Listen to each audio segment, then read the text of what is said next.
shall we? Greetings and salutations, everyone. My name is Andrew Kirchhoff, and welcome to our Saturday live stream for Week 4 of the 2023 fantasy football season. Over the course of the next 2 hours, I'll be answering starter sit questions for Week 4.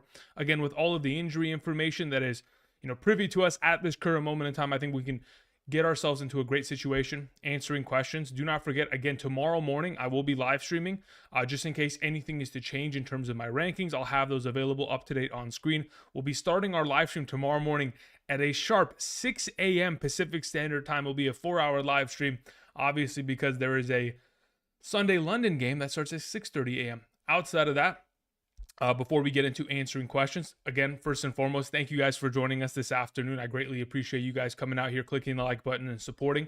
A couple reminders for those of you guys who want all expansive, all-inclusive rankings, whether it is by position, by tier, half PPR, full PPR, and flex rankings, every single Sunday morning for the remainder of the season. Be sure to, again, check out, no, that's the wrong side, Underdog Fantasy, my camera's flipped, to be sure to go ahead, sign up today, use code Andrew, and of course, get those rankings the first time the positive match, and put together some pick'em slips. We'll be going ahead, doing some drafts and pick'em slips over the course of today's live stream. Just wanted to go ahead and let y'all know, if you guys are wondering if you're eligible to take advantage of that opportunity, the map on the bottom left should go ahead and designate, based on your current location, age, whether or not you're eligible. Thank you very much. All right.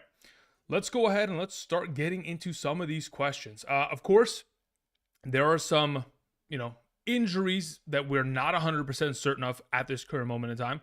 One of which is Jimmy Garoppolo. He is technically still in the concussion protocol.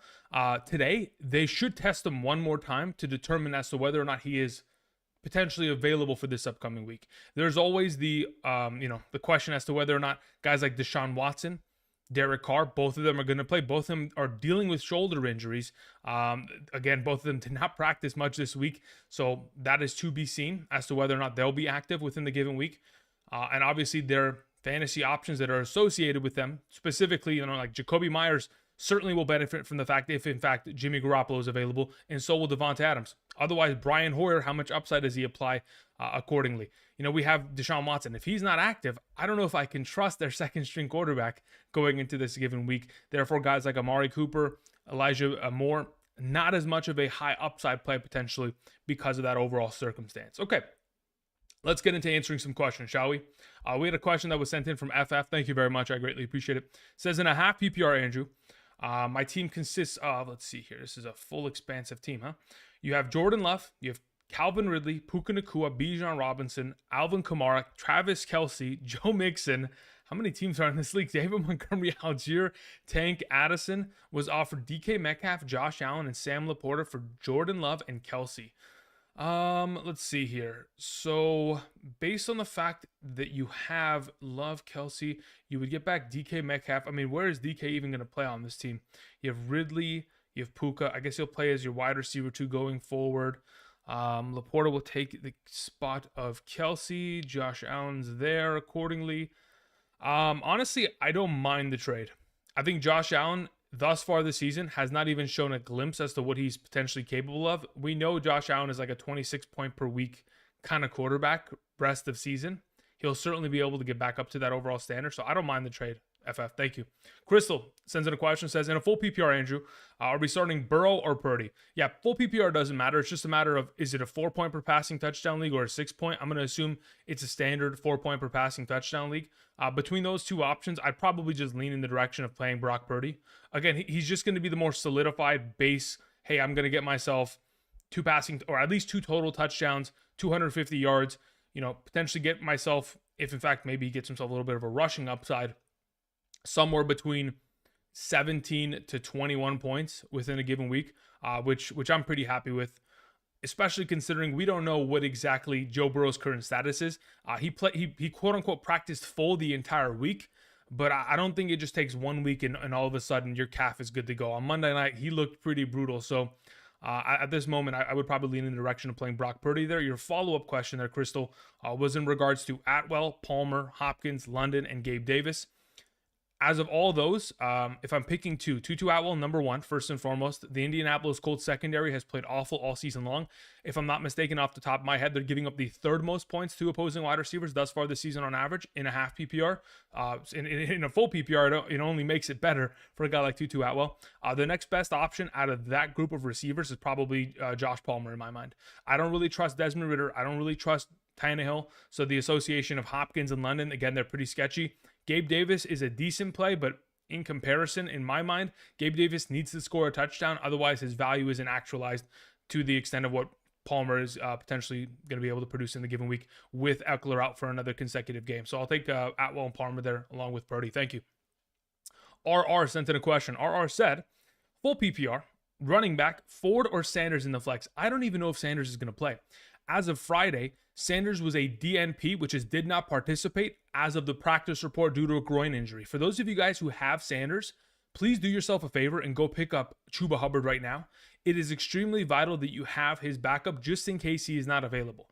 Now, if in fact we're in a position this week in which Deshaun Watson does not play and Sanders does not play, I would rather play Chuba Hubbard over Ford. Now, if it's Sanders or Ford, Watson plays, I'll probably end up playing Ford in that overall designation.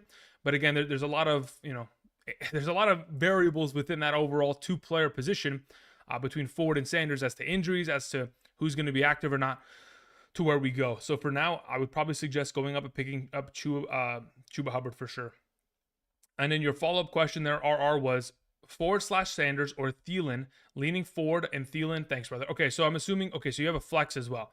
So between the two options, considering Sanders is, he's definitely dealing with an injury, may not be at 100%, let's lean with Ford. And then I agree, we go Thielen, even with Bryce Young playing in the given week because of the full PPR scoring format. Thank you. Ryan Jones in the chat was asking Richardson or Trevor Lawrence. I would play Anthony Richardson in the given week. Thank you. Let's see here. We had a question from JK. JK said, full PPR, Andrew. I started Jones on Thursday. Aaron Jones. Okay, got it. Start one receiver, one running back, one flex. Garrett Wilson, Nico Collins, Drake London, George Pickens, Najee Harris, Rashad White, Gus Edwards, and Khalil Herbert. All right. Man, this group is pretty thin to say the very least. If I was going to start one wide receiver, one running back, and one flex, okay. The running back is most likely going to be Najee. In a full PPR. Oh, man. I don't really trust Gus Edwards in a full PPR either. Gus Edwards is not going to catch the ball. Okay, so this is what I would probably lean towards. If Deshaun Watson doesn't play tomorrow, I play Gus Edwards. Because I think that the ineptitude of that offense as a whole with a backup quarterback would lean in the direction of the Baltimore Ravens getting far more opportunities, better field position, etc. So I probably lean in the direction of Gus there. If in fact Watson is active, I would just default back to Najee there against the Houston matchup. As for the wide receiver position, out of those four options, I play Pickens first and then Nico second. So the suggestions are Najee, Nico Collins, George Pickens this week. Thank you. I'm Gucci, sent in a question, said full PPR. Eckler is out. Picked up Hubbard off waivers. Okay, cool. If Sanders is out, do I start Hubbard over Pacheco? No, I wouldn't. I think that the matchup against the Jets is just too favorable, and the consistency of the Jets, punting 3 and out, and giving the Kansas City Chiefs enough opportunities to continue to try to punch it in. Pacheco will probably find himself either with a boatload of yards or finding the end zone and making him a relevant back, just like he was last week, despite the fact that he was pulled pretty much midway through the third quarter. So I'm comfortable playing Pacheco there regardless. Also, Godwin or Addison, thanks. Between those two, I probably feel more comfortable playing Jordan Addison in the given week. Thank you. Appreciate it. Stephen Drakes sends in a question. Stephen has a question regarding how do what does it say? I think your autocorrect probably, it says, how do younger about start? Okay, yeah. I mean, what exactly are you asking here? The question is probably like, what do you think about playing A-Chain or A-Chan this week? Because, yeah, that's the autocorrect definitely took over that one. And then your follow-up question is also, do I start Kelly or Hubbard if Sanders is out? I mean, I said this in the comment section, I think earlier this week in regards to Joshua Kelly. Fool me once, shame on you. Fool me twice, shame on me. Fool me 3 times, I'm an idiot. I'm not playing Josh Kelly. I just can't do it. I can't find myself the strength to hurt myself again like that. So I play Hubbard there if in fact Miles Sanders is out. If Miles Sanders is not out, then I guess your decision is made for you. As for your A-chain question, which again is auto-corrected to the point where I don't even know where you're asking, I'm assuming you're asking, like, is it a viable play this week of some sort? I would say yes. I think Devon A-chain, I'm going to keep messing it up. A-chain is, man, A-chain just sounds so much better, doesn't it? He's going to be in my top 24 running back rankings, probably near 23 or 24, but ultimately still a playable for sure option within the given week. All right, let's see here. Cyanide, it says, hey, Andrew, really worried about Mahomes, Mondre, Madison, JJ, Puka, Lockett, Musgrave. My bench consists of Gabe Davis, DJ Moore, Pacheco, Charbonnet, Love, stash backup RB / new tight end help. Okay, let's see here. So, yeah, considering Luke Musgrave left the game with a concussion, nothing really to do there. I mean, like, it's just bad luck per se. As for the rest of your options, yeah, you probably need to upgrade your tight end first and foremost, and then your next upgrade is definitely running back. Madison and Mondre, as of late, haven't been, exceptional, but they can get the job done at times. Mondre just needs more receiving upside within a given week, and then and only then can he find himself, a solid influx of fantasy points. Outside of that, he'll then just depend on, a rushing touchdown to make his week, which unfortunately, considering that offense isn't as high volume or isn't as high scoring as we would want it to be, it's not very feasible. So at this moment, yeah, you probably need to end up moving you need to upgrade your running back or your tight end. I would probably use Jordan Love to make an upgrade there because, again, you probably don't need him. DD says, half PPR, pick 2 for the flex. All right, DD, let's see what you have here. Alexander Madison, Jerry Jeudy, Joe Mixon. My running backs are currently Tony Pollard, and I played Aaron Jones. My wide receivers are Devonta Smith and Mike Evans. All right, so if I'm playing 2 players in the flex and a half PPR, I'm leaning towards playing Joe Mixon and Alexander Madison this week. Thank you, appreciate it. Full PPR, it says Richardson versus Stroud. Between those two, I would play Anthony Richardson. The rushing upside just makes it that much more appealing within the given week. Also, there's a report that I saw yesterday in regards to the offensive line for the Houston Texans. Let me read this, okay? Houston Texans, okay? Their starting left tackle, Laramie Tunsil, ruled out for the second consecutive week. Josh Jones, who's played offensive guard and tackle already this season, he's been ruled out this week. Their starting left guard from the preseason, out for the season. Their backup center, out for the season. Their starting center on the injured reserve. Their starting right tackle on the injured reserve. And their backup to their backup to their backup offensive guard is questionable this week. Oh, man. So basically, there is 1, 2, 3, 4, 5, 6, 7 offensive linemen for the Houston Texans that can be potentially missing in the given week. Does that help or hurt CJ Stroud? It looks like it hasn't really hurt him in the last 2 weeks, but he's taken some shots. I'll tell you that. But ultimately, yeah, I'll lean in the direction of Anthony Richardson there with the rushing upside. As for your follow-up question, pick 3 between Dell, Ayuk, Thielen, and Devonta Smith. Thank you very much. Okay, so and Ford. Okay, so between those 5 options, if I'm picking 3 this week, in a full PPR, Devonta Smith first and foremost. Number 2, I would go with Brandon Ayuk. Debo's been dealing with an injury, hasn't practiced all week, and Juwan Johnson, their other wide receiver, looks like he's going to miss the given game. So if Ayuk is at a fully healthy enough position to play, and then we also have a little bit of a hobbled Debo Samuel, it would lean towards Ayuk getting far more potential upside in the given matchup against Arizona. So I'd play Ayuk, Devonta Smith. As for your final option out of this group, in a full PPR, it's between Tank Dell or Thielen. I'm going to lean in the direction of playing Adam Thielen there. Thank you. Again, against Minnesota, the revenge game. Minnesota's secondary has played awful this season. Bryce Young's favorite targets have been week 1, Hayden Hurst, week 2, Adam Thielen. The only reason Adam Thielen wasn't one of those favorite targets in week 1 is because he was dealing with an ankle injury in the given week and didn't practice the whole week. So going forward, should be fun. Let's see here. We had a question that came in from... So that was V's question. Thank you again, V. Appreciate it. We have Daniel. Daniel sends it a question. Says, Hope did the right thing. I traded Madison for Addison. Still have Etienne, David Montgomery, Moss, and Ford. Now need to start 2, ETN, Moss 4, PPR. Okay, if you're starting 2 of those 3, for sure start ETN and Moss this week. As for the trade for Madison and getting Addison in return, I mean, look, Addison hasn't really played a full, starting workload of opportunity thus far this season. Like the volume of snaps that he has had so far isn't great. And to be honest, I think it's only going to go up as we progress throughout the season. That's what really sketches me out about Addison every single week. Even though he plays a smaller volume of snaps comparatively to Justin Jefferson, TJ Hawkinson, and KJ Osborne, he still finds himself, last week, 8 targets. Like that's a ridiculous number for the volume of snaps and the routes that he runs overall. So yeah, I think in the long run, it probably ends up working out for you, especially with Akers joining this backfield. But until Akers really shows us something, Madison could just be the guy for the remainder of the season, just like it was in the beginning of the season. You got to remember, the Minnesota Vikings only gave up, was it a conditional 6th round pick in 2026 for Akers. So pretty much they said, hey, we'll just take that problem off your hands. It's not something that I'm worried about.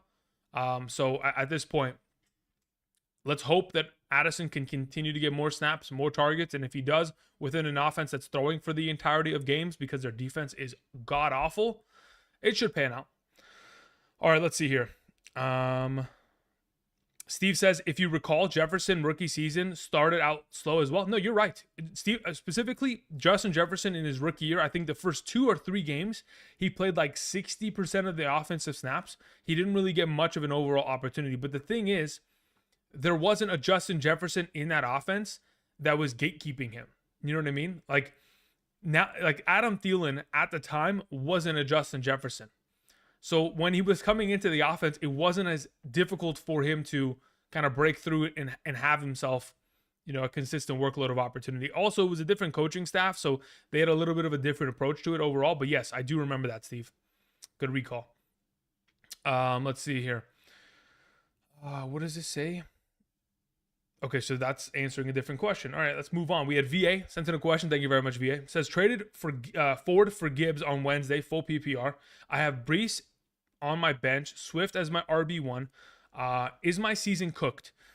I mean, look, the thing is, I think we all understand the inherent risk that Jahmyr Gibbs provides, right? Hopefully we all do.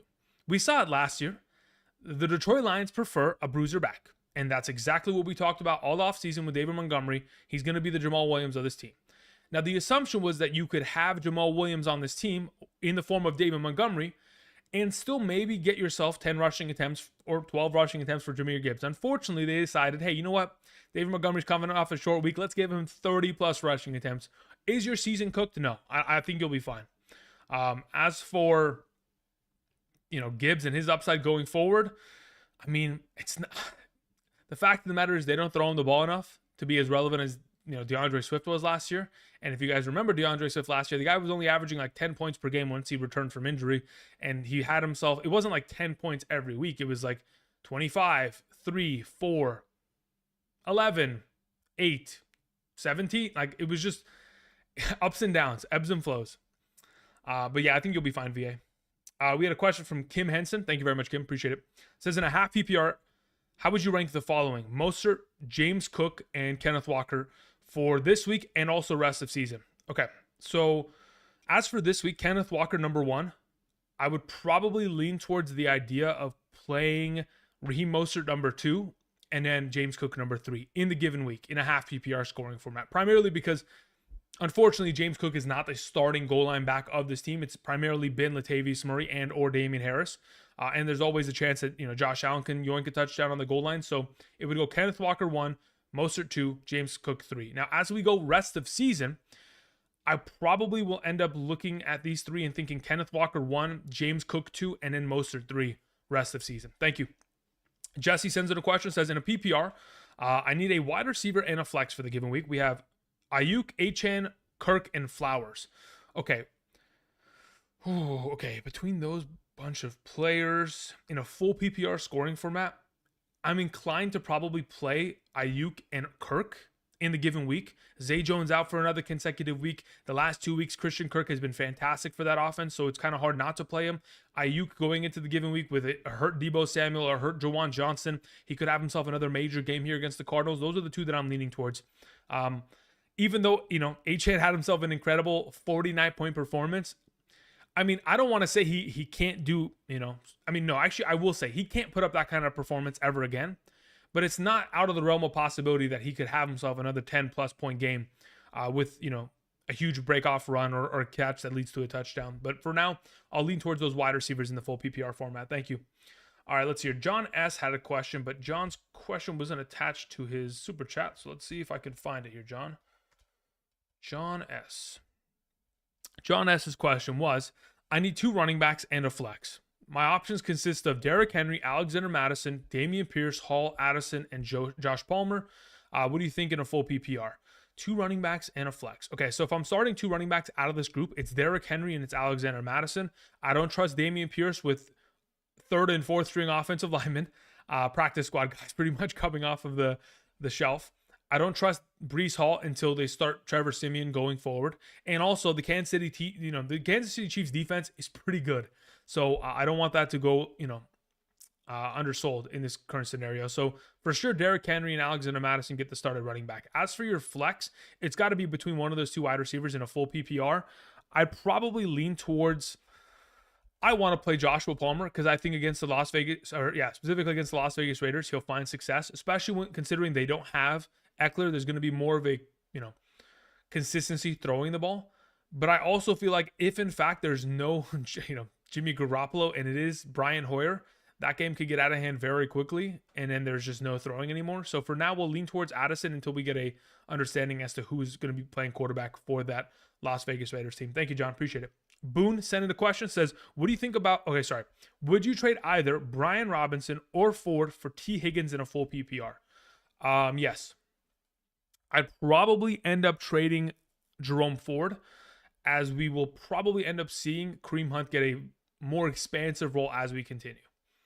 Chad Ziegler sends in a question, says, should I trade Kyron Williams for Garrett Wilson?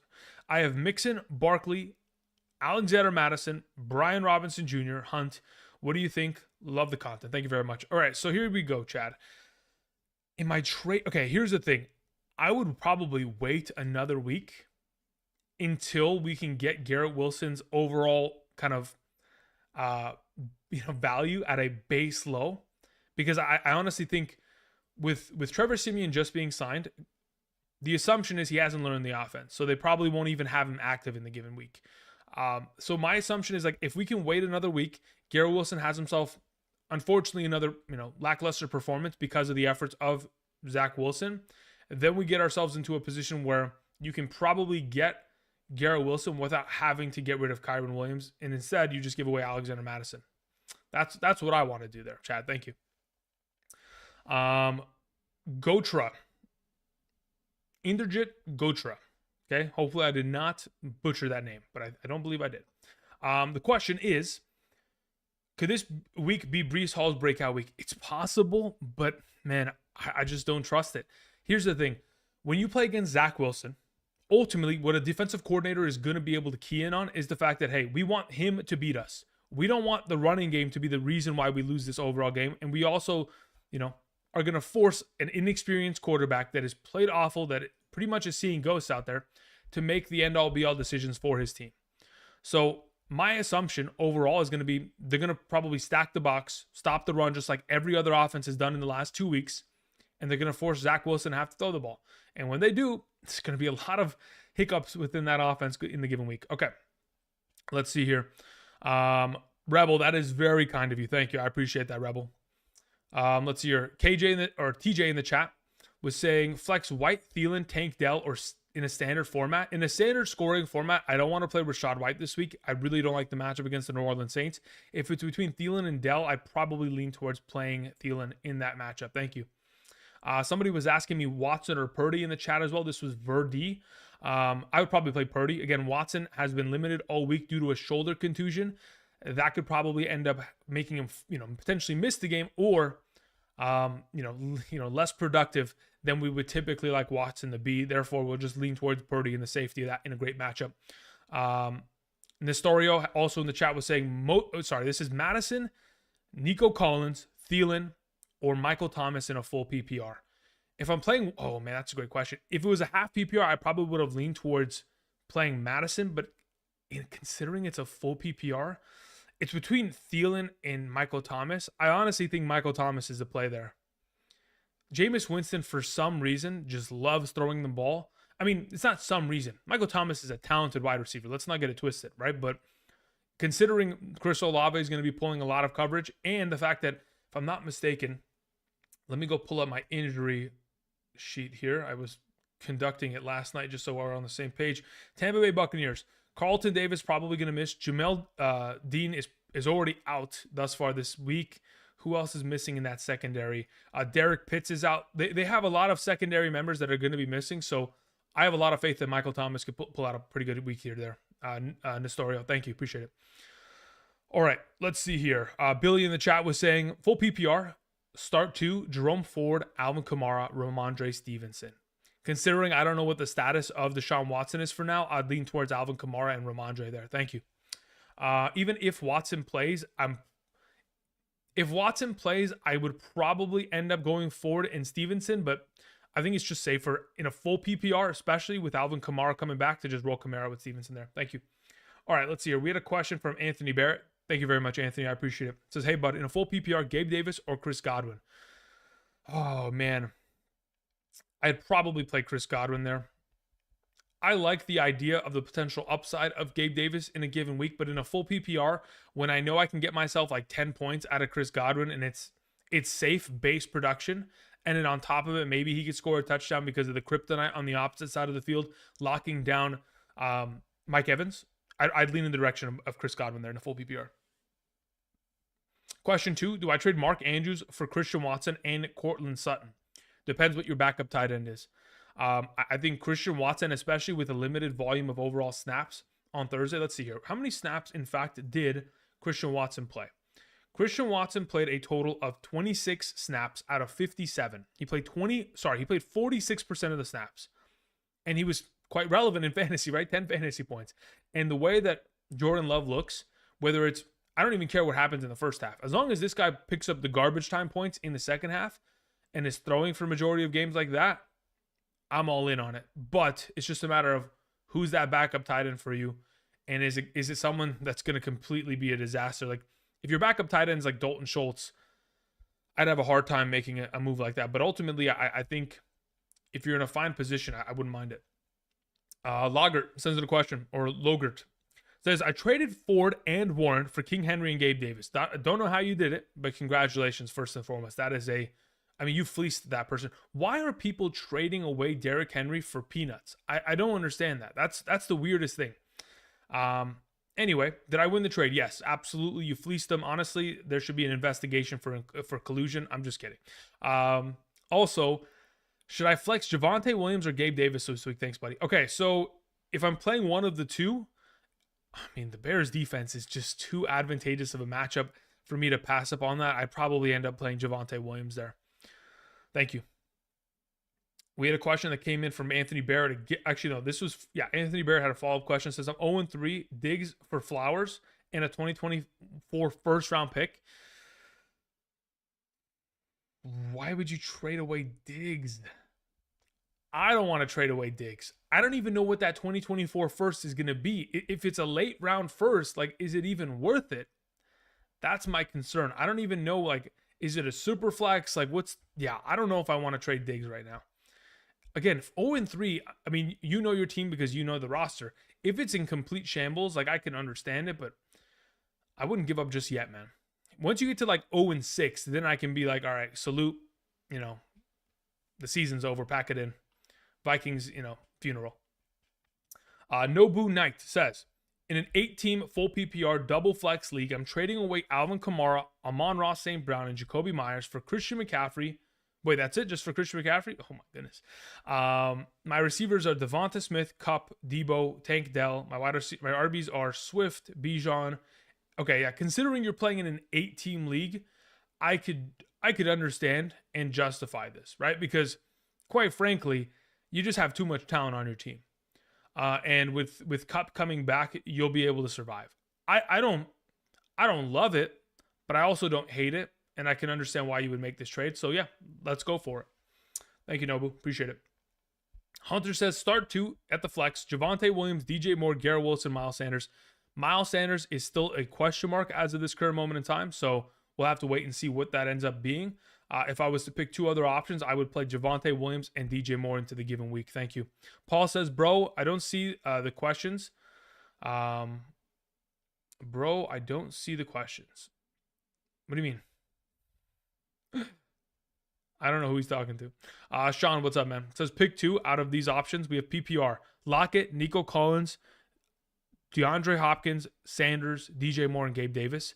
If I'm playing 2 of those potential options, I probably lean towards playing Lockett and Nico Collins in the given week. Thank you. We follow up with a question that came in from Nick. Nick, thank you very much. Nick Pitara says, because of injuries, I had to trade away Tyreek Hill for Kamara, Stevenson, and Ridley. I don't mind that. It's kind of similar to the way, the ransom that was given up for Christian McCaffrey in another league. Please tell me I'm not as dumb as I currently feel. No, you're not. I don't understand why you would feel dumb. You were able to get yourself 2 starting running backs for the remainder of the season and a starting wide receiver for 1 player. I am 100% fine with that. Anytime you can bring in a huge kind of, I guess, ransom, I'll continue with that phrase, for 1 singular player, I'll take it. Because again, like the contributions of those 3 players, especially once they find their stride in the given season and they're putting up 12 to 15 each in a full PPR, like you're gonna be pretty fine with that. I think it's a good move, especially considering your injuries that you've been dealing with. All right, let's see here. We had a question that came in from Koala. Koala says Tank Dell, A-Chain, or A-Chan. Goodness, I'm gonna keep messing that up. DJ Moore and McLaurin. Which 2?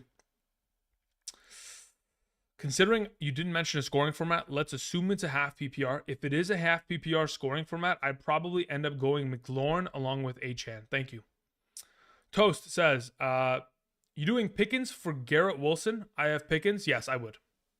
Also, out of Montgomery, Connor, Javonte, Etienne, and Ramondre Stevenson, also, you have Brian Robinson. Who should I move? Out of those players, I would look to probably try to move James Conner right now. That would be the guy.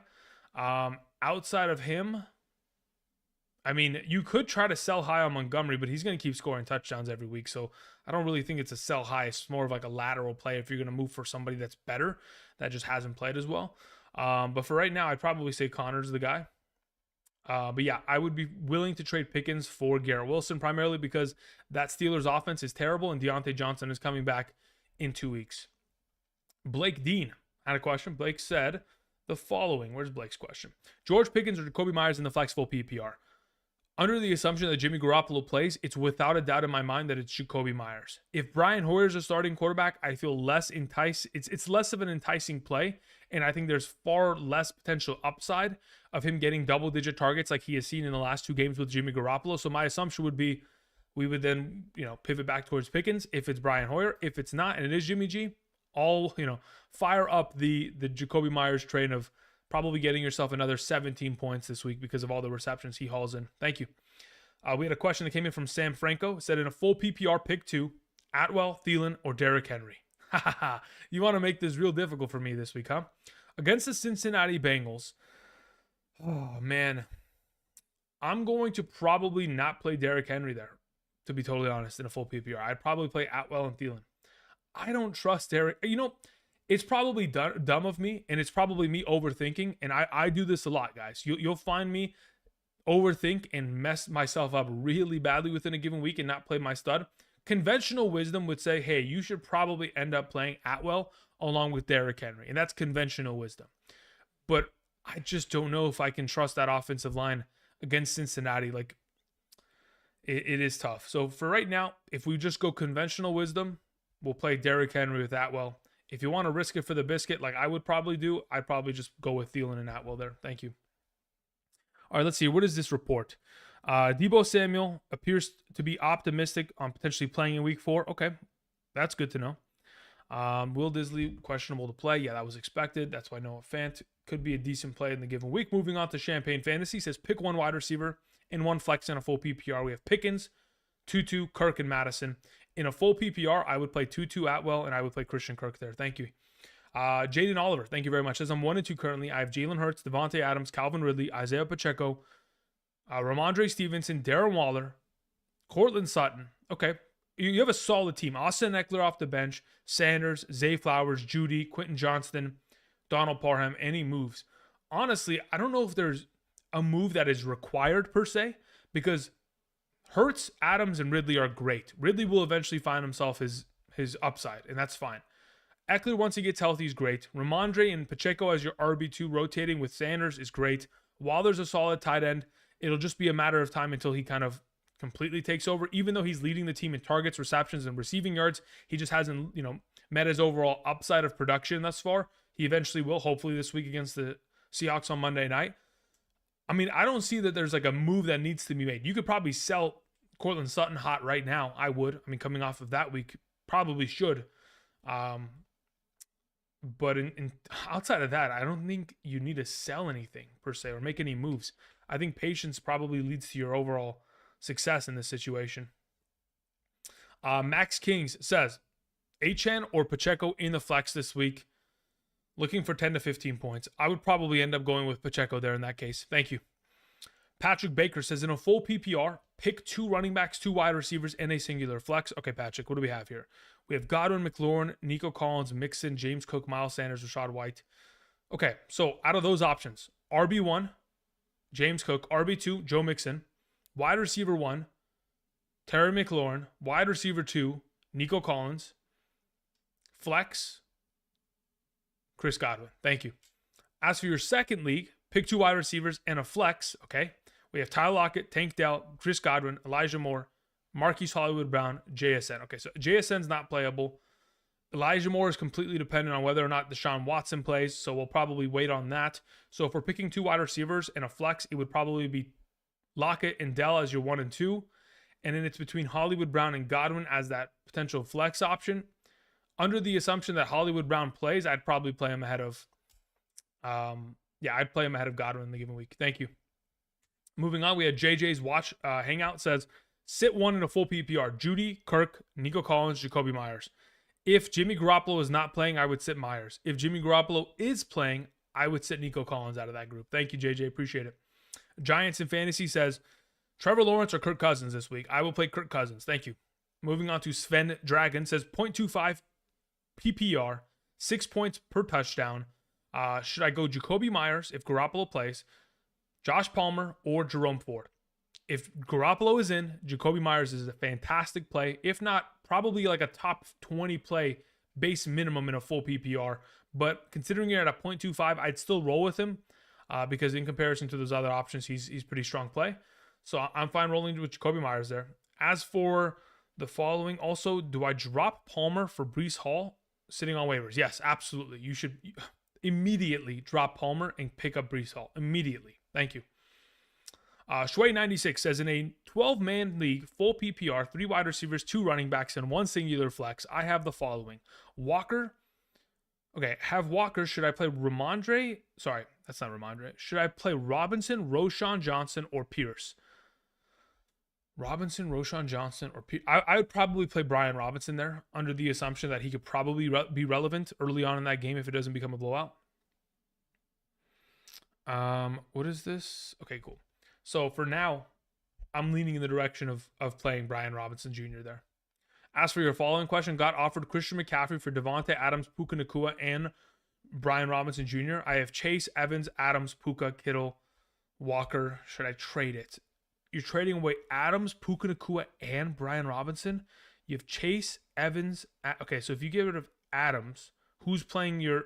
So if you get rid of Adams and Puka Nacua, like, you just have no depth. That's the issue. Like, you bring in a 20-point player, but then the issue is you got rid of a 20-point player in Devontae Adams. You got rid of a 12 to 15-point player in Puka Nacua, and then you got rid of a 12 to 15-point player in Brian Robinson. I don't think it's worth it. I don't like the idea of ever trading 1 for 3 when you need those 3, especially with bye week starting next week and the implied indication that injuries will probably occur because the number 1 guarantee in football is injury. Everything else is not guaranteed, but injuries will take place. So for now, I'd probably just keep what you have in terms of depth because you're fine. Joel Gonzalez says, who do I start as my running back? Kelly, Pierce, Hall, or Hunt? Or do I pick up Warren off the waivers? Oh, man. Okay. So as of this moment, out of those 4 options, I'd probably play Hall and Pierce. I don't love it, but I think that's your best option. Carlton Collins says, in an 18 full PPR, I'm currently 1-2. We have Mahomes, Pollard, Gibbs, Reek, Tyreek Hill, AJ Brown, Musgrave, Devonta Smith. My bench consists of Hall, Roschon, Elijah Moore, Dell, Sutton, Palmer, and Ferguson. Do I make a trade? I mean, at this point, Mahomes, Pollard, Tyreek Hill, AJ Brown, Devonta Smith, those players don't need to be moved. As for your tight end, you need to make an upgrade for Musgrave. As for Gibbs, hopefully it's either him or Breece Hall within your lineup eventually find themselves upside, and then they can be relevant. So I'm not worried about filling in your RB2 as much as I am fixing your tight end position. You have Sutton, you have Dell. I'd probably try to, move Sutton away first and foremost, or try to find whoever just lost Mike Williams and trade them Palmer. See if you can get a tight end. Doesn't have to be a major, upgrade, but at least if you get like someone like Evan Ingram back, it's efficient enough to where you can start him every week and not have to worry. Luis in the chat was saying, pick 2 to start: DJ Moore, Ayuk, Javonte Williams, Pickens, or Tank Dell. Luis, what's your scoring format, man? What is your scoring format? All right, so after Carlton's question, we had a question that came in from RJ. RJ said, in a full PPR, start 1, Mark Andrews, DeAndre Hopkins, Nico Collins, or Mike Evans. Ahaha, we have ourselves a conundrum here, don't we? Mike Evans has played really well. Despite the fact that Mike Evans has barely been able to break 10 fantasy points in the last 8 matchups against Marshawn Lattimore, I think we're beholden to the idea that we have to play him. Play your studs is one of those situations, right? So I would assume we probably have to play him. So I play Mike Evans there alongside of Mark Andrews. Rockout has a question, says, 2 flex options: Ayuk, Javonte, McLaurin, full PPR. I would probably play Ayuk alongside of, do I play McLaurin or do I play Javonte? Against the Bears defense, I probably end up playing Javonte and Ayuk there. Thank you. Luis says, full PPR. All right, Luis. So your question originally was DJ Moore, Ayuk, Javonte, and Pickens, and Tank Dell. Ayuk has to play, in my mind, assuming he's healthy, which, I mean, all indications have shown that he will be playing this week, so I'm not too worried about that. So Ayuk first and foremost against the Arizona Cardinals. I'm not as convinced about playing George Pickens or DJ Moore. It's between Tank Dell and Javonte Williams. Let me go pull up my rankings. Let's see here. Full PPR, Dell. We have Tank Dell there. Where do I have Javonte Williams in comparison? Javonte Williams. I have Javonte Williams at 59, and I have Tank Dell at 61 in a full PPR. Back to back, but yeah, I'll take Javonte alongside of Ayuk there. Thank you. All right, moving on. We had a question from Richard Oliveira. Thank you very much, Richard. Appreciate it. Richard says, drop DeAndre Hopkins for Godwin. Play Kelly or Josh Downs. Oh, man. Why? Okay, listen. I would like to never answer a question regarding Joshua Kelly ever again. But if I have to answer this one, specifically, let's talk about DeAndre Hopkins for Chris Godwin. Why is Chris Godwin on the waivers? Is it a smaller league? If it is a smaller league, I would feel inclined on making that move. But then again, they're both kind of like, they're both kind of players. And if I was to hope that one of them finds more upside going forward, it would be DeAndre Hopkins, because he is clearing away the number 1, and Treylon Burks is not even active in the given week. So for now, I'd probably just keep him. But as for Kelly and Josh Downs, the issue that I find is that, okay, Josh Downs, the last couple weeks, what has he done? I know this last week he had like 12 targets, 8 catches, but that's with Gardner Minshew. That's a completely different quarterback situation. Josh Downs. What are his stats looking like as of late?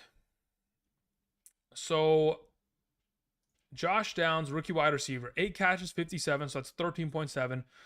4 catches, 37, which is 7.7. And you have 3 catches for 30, which is 6 points. If I'm playing one of these two, quite honestly, Josh Downs probably outscores Josh Kelly based on what we've seen in the last couple weeks. So we'll probably just end up playing Josh Downs there in a full PPR scoring format.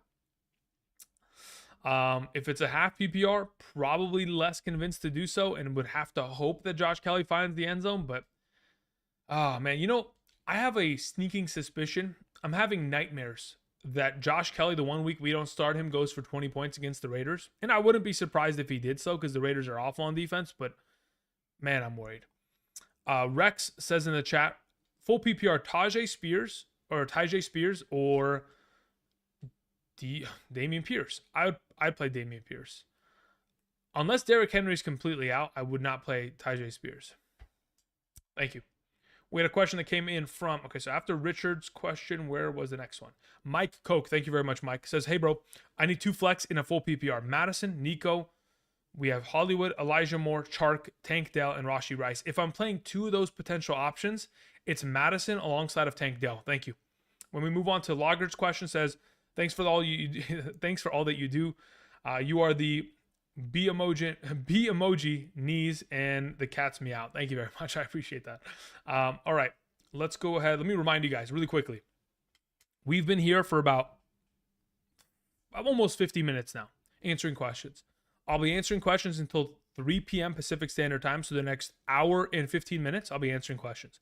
Do not forget that tomorrow morning, man, I am sweating over here. My nose is getting glossy because this light is so bright in order to keep the green screen from, acting up. As of tomorrow morning, I will be starting stream at 6 a.m., assuming I don't oversleep and my alarm does not miss, okay? 6 a.m. tomorrow. So I'll be live streaming tomorrow morning for 4 consecutive hours, answering questions for week 4. So even if I don't get to answering your question by proxy or directly today, hopefully tomorrow morning we'll be able to do so. We'll also have up-to-date rankings on screen like we do every single Sunday morning. So if you guys haven't yet already, just keep that in mind. Perhaps schedule yourself coming in for 5-10 minutes looking at the rankings if you need them for tomorrow morning, get a question answered, all that kind of jazz. Also, if you guys have not yet already, do me a solid and click the like button. It takes 2 seconds out of your day, but it certainly helps continue to boost the algorithm and, of course, grow the channel on a consistent basis. We're very close to 80,000 subscribers. We're very close. I can't wait. That's going to be an exciting moment. Okay. We had a question from Zach Kinlaw, or Zachy Kinlaw. It says, in a full PPR, I was offered Garrett Wilson for Jacoby Myers. Should I take it? I also have A.J. Brown, Diggs, Higgins, Dotson, Tutu, and DJ Moore.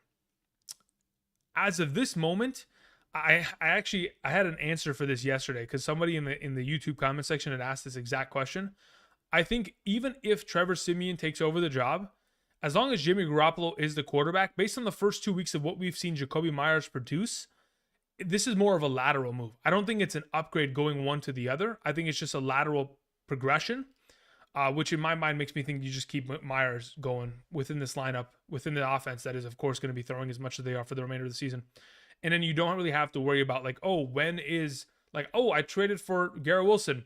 They didn't immediately switch to Zach Wilson. What's going on? You don't have to worry about it. Just keep what you have for now. Let's hear awesome 74089 says in a half PPR pick 2, Kamara, Lockett, Zach Moss. Zach Moss first, and I'll probably play Lockett second. Thank you. Rockout says, trade offer, Bijan Robinson for Alvin Kamara and Devonta Smith, but I got Olave too. I don't know what that means. I'm very confused. I'm assuming what you mean is, hey, you trade offer, Bijan Robinson. Which side are you getting? Because if I'm picking one of the 2 sides, I'd probably rather have Bijan rest of the season. Moving on, we had a question from Like the Jeans. It says in a full PPR scoring format, Sky Moore, Breece Hall, Quentin Johnston, Kenneth Gainwell. Good question. I have Herbert, I have JJ, I have Metcalf, Dobbs, Javonte, and Sanders.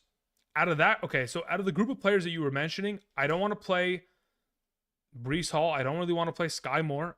If it's between Quentin Johnston and Kenneth Gainwell, I would assume that the Eagles are able to blow out the... If Quentin Johnston plays 40% more of the offensive snaps, it's a couple... I'd probably end up playing Gainwell there, to be totally honest. In a full PPR, it's probably conventional wisdom to just play the receiver. But I feel like the blowout that's going to, occur against the Washington Commanders, similar to the way that the Eagles dominated against the Tampa Bay Buccaneers on Monday, it led to a lot of rushing attempts and a lot of touches for Gainwell in that second half. So I'm probably leaning in that direction. Volume of touches being the most valuable, metric in fantasy football. Thank you. We have a question that came in from Corey Olson. Thank you very much, Corey. It says, I started Love this week over Lawrence. Who I dropped. Okay, what it says? Who I dropped, no backup. Oh, okay, you dropped Lawrence. Okay, you have no backup. Should I pick up Lawrence or grab Baker? You should pick up Trevor Lawrence 1,000%. 1,000%. Bag and Brass says, Addison, Collins, Madison, Cook, Achane, Moss, full PPR, pick three for the flex. If I'm playing three of these options, Zach Moss first and foremost. In a full PPR, I'd probably end up playing. I'm inclined to probably go like Moss, Madison, and Cook, and just play all three of these running backs. I'm assuming Cook is not Dalvin and it's James Cook because that's what we want. So I'm going to lean in the direction of Moss, Cook, and Madison going into the given week. If you don't like Madison, what I will tell you objectively, which gives me the kind of conviction to play him, they play against Carolina. I mean, let's just go over really quickly what Carolina and running backs have kind of meshed with as of this season. So in week 1, Bijan Robinson and Tyler Algier combined for a total of 131 rushing yards and 2 rushing touchdowns, just on the ground. The following week, Jamal Williams, Tony Jones Jr. in a game in which Jamal Williams left at halftime with a hamstring that put him on the IR. These running backs combined for over 50 rushing yards and 2 rushing touchdowns. Then this last week, we have Kenneth Walker and Zach Charbonnet. They combined for over 135 rushing yards, 2 rushing touchdowns. There is a consistency here that we're seeing. A lot of rushing touchdowns against the Carolina Panthers. I'm hoping that Alexander Mattison will certainly live up to that expectation because Cam Akers, I don't think, can hold up a candle to him at this current moment in time. So I'll take all 3 of those running backs. Let me see here. Let me close a couple of these things because I have too many tabs open at the moment. We move on. We had a question that came in from Bale Kim. Thank you very much, Bale. Bale says, in a full PPR, Ayuk, Pickens, Palmer, or Godwin. If I'm playing one of the 4, I would play Ayuk. Thank you. Banging Brass says, Flowers, Addison, Dell, Achane, pick 3. If I'm picking Achane, if I'm picking 3 out of those, it's most likely. Jeez. I might have to start all 3 of the receivers. I probably end up going. The issue with Flowers is that he has Denzel Ward. But there's no Bateman and there's definitely no. Yeah, I would go Flowers, Addison, and Dell this week. Thank you.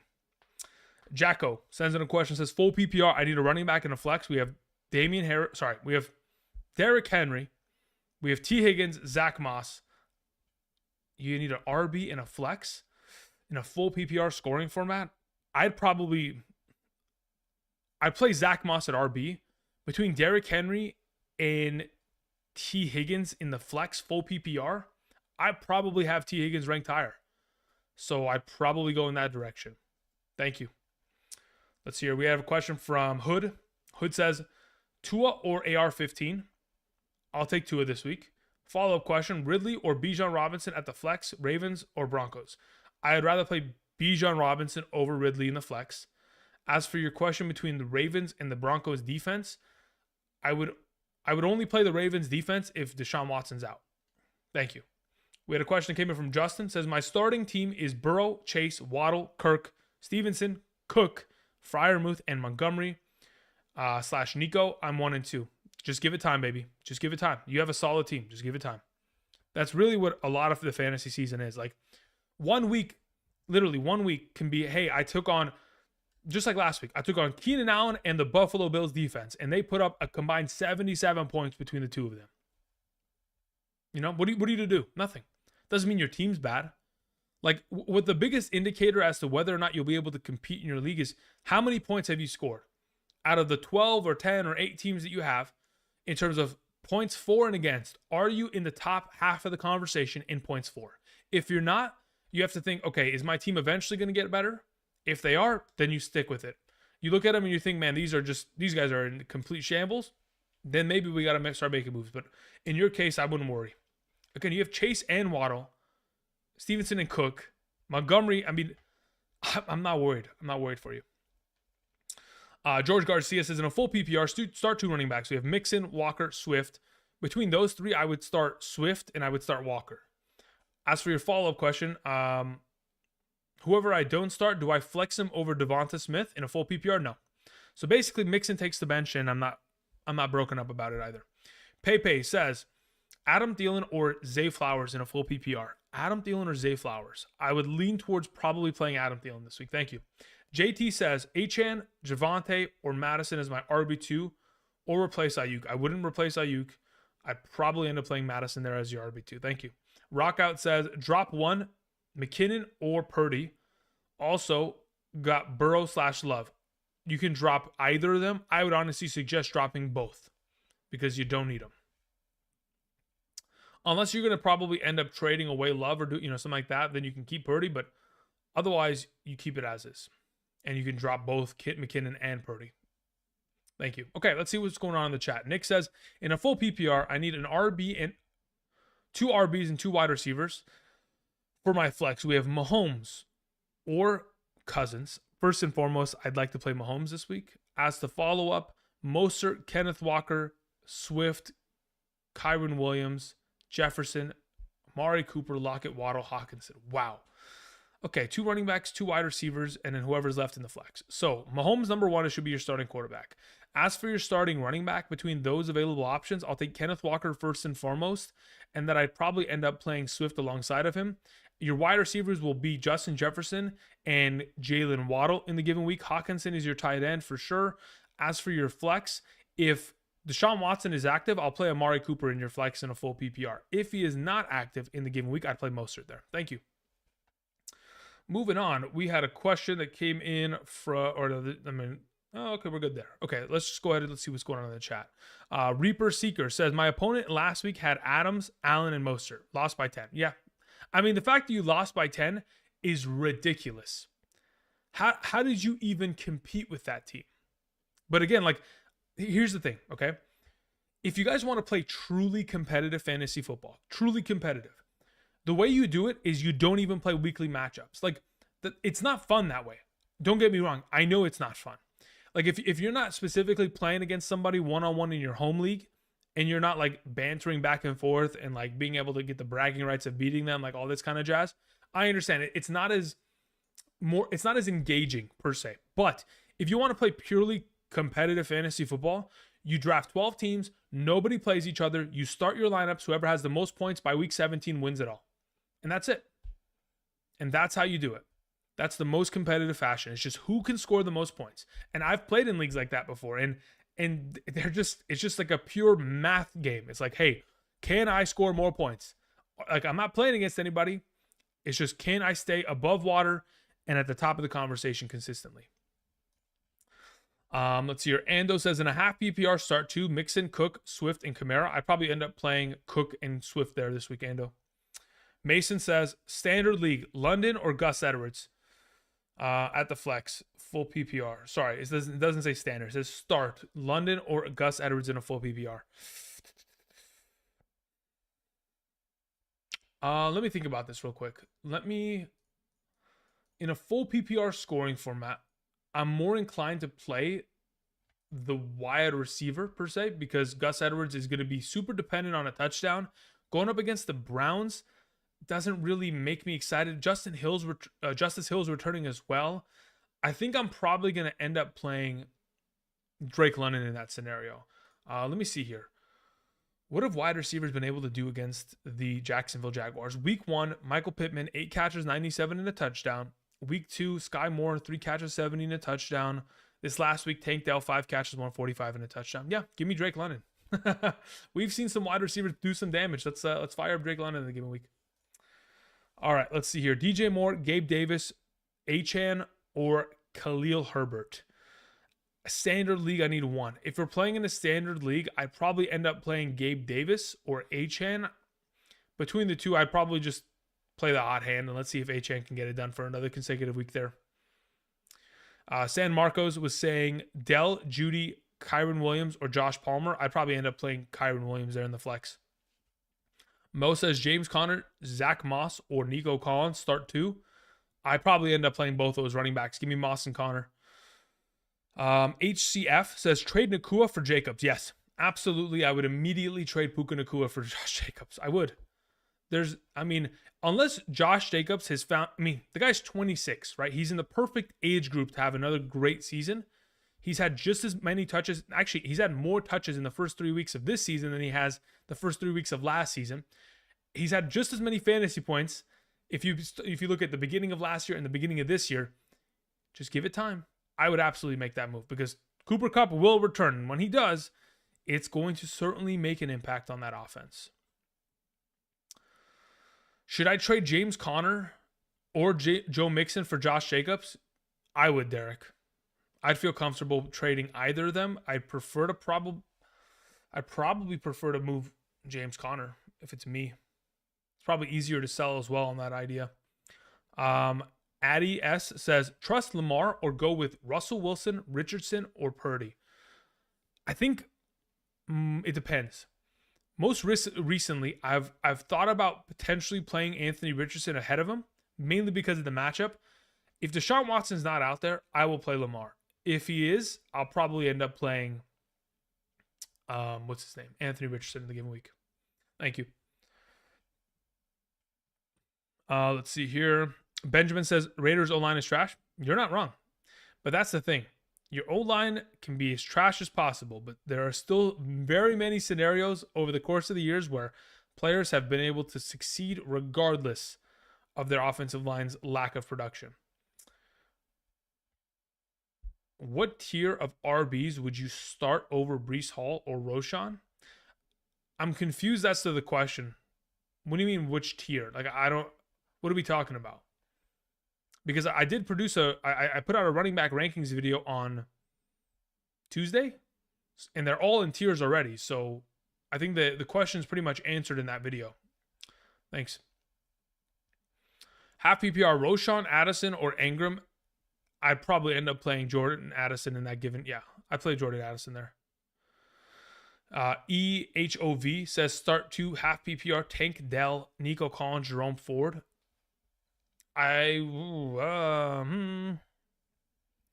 Watson's active, I play Ford with Dell. If he's not, I probably play both of the Houston Texans receivers. Should I trade Puka Nacua before Kupp returns? It depends. Do you have Kupp? It purely depends. Purely depends. Should I trade Puka Nacua for? Oh yeah, that's the same question. Wait, did two people ask the same question, or did I just read it again? Bangin' Brass says, missed 2 of my super chats.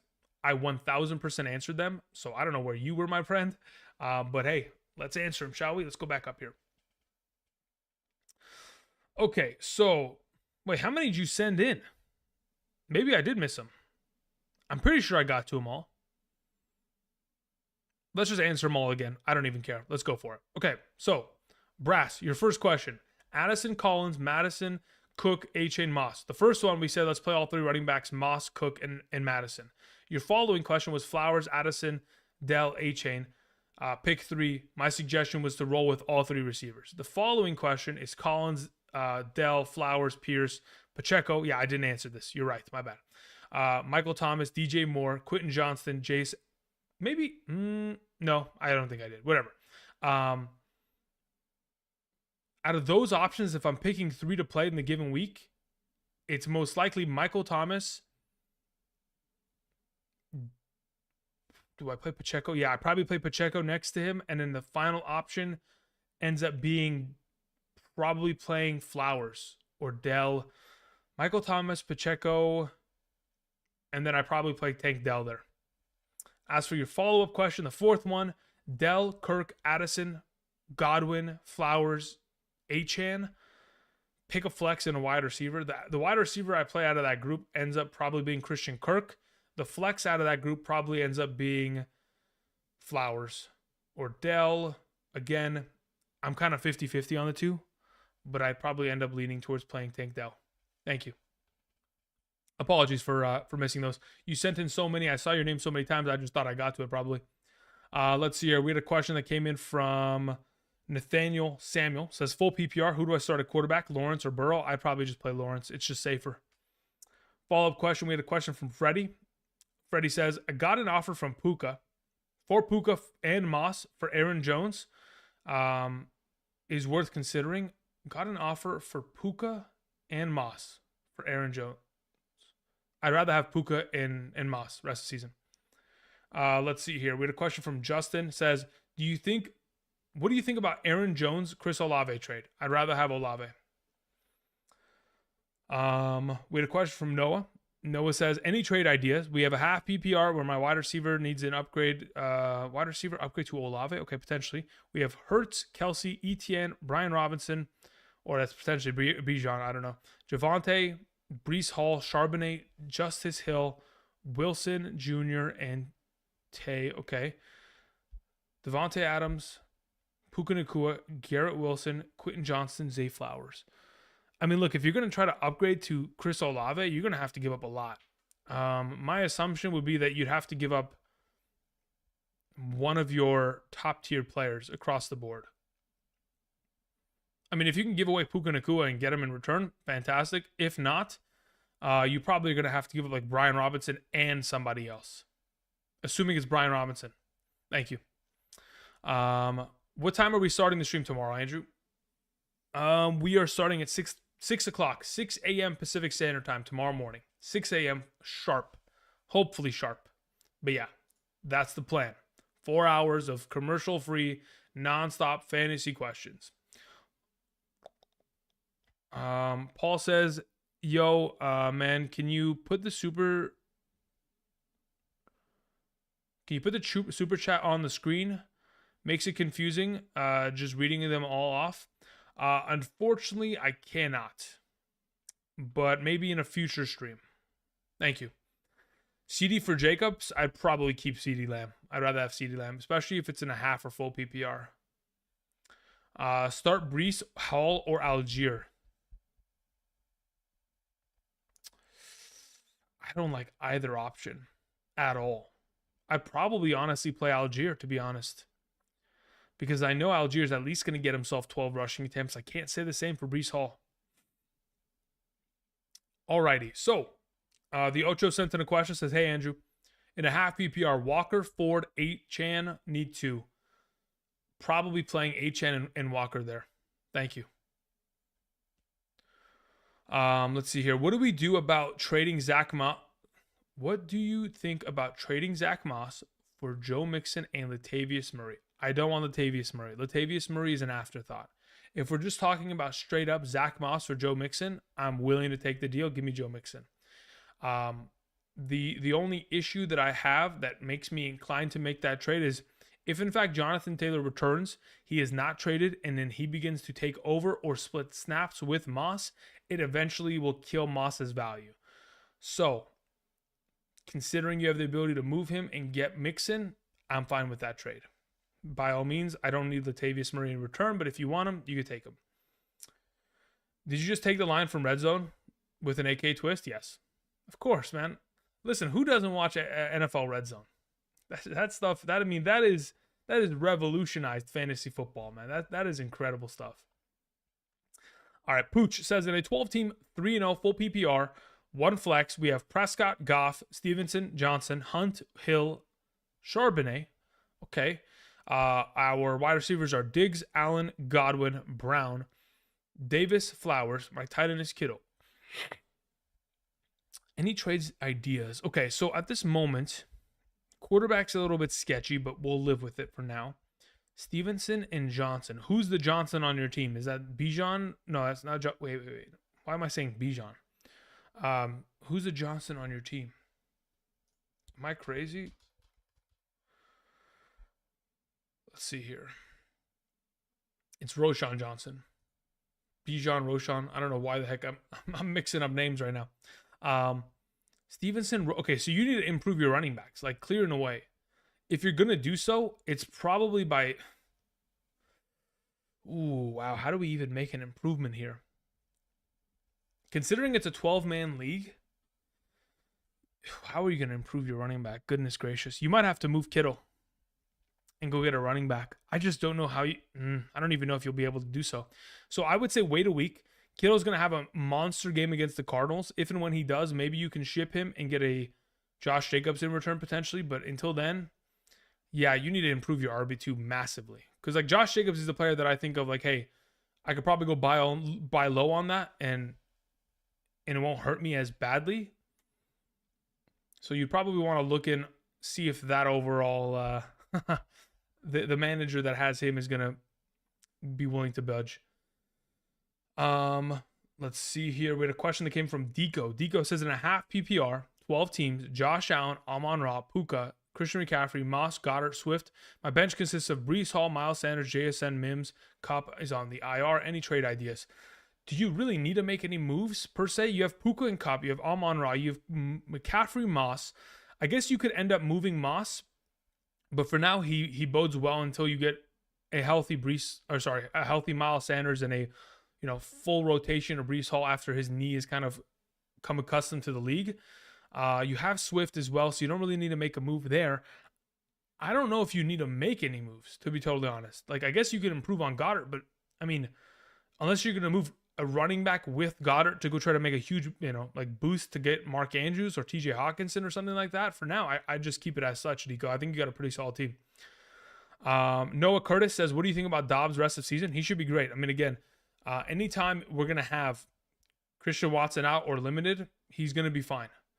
The only thing is going forward, as long as Jordan Love continues to play at the level at which he's playing at, both of them can be relevant fantasy options and it'll be fun. So I'm not too worried about it. Noah says Puka Nacua or Brian Robinson. Sorry, Puka Nacua and Brian Robinson for Olave. Okay, so that's the question. Puka Nacua and Brian Robinson for Olave. And your team consists of Kelsey, Etienne, Brian Robinson, Javonte, Breece Hall, Puka. The issue is that running back position gets thin real quick. Like if you move away from Brian Robinson, Javonte has to start immediately. Breece Hall needs to immediately make a jump to play better sooner rather than later. Puka's gone. You have Olave to fill in. I'm okay with the trade. Just understand the inherent risk, Noah, that your running back position, it's in shambles right now. Javonte Williams and Breece Hall have been very underwhelming so far, and we're going to hope that the reason because of that is because they're coming off the ACLs. So hopefully for the remainder of the season, they'll be accustomed and ready to go, and they won't have that fear of their knee giving out or anything like that. So fingers crossed. I don't mind the trade. I'll take Olave there. Let's see here. What's the newest report that we have available to us? Anything new? What are these reports?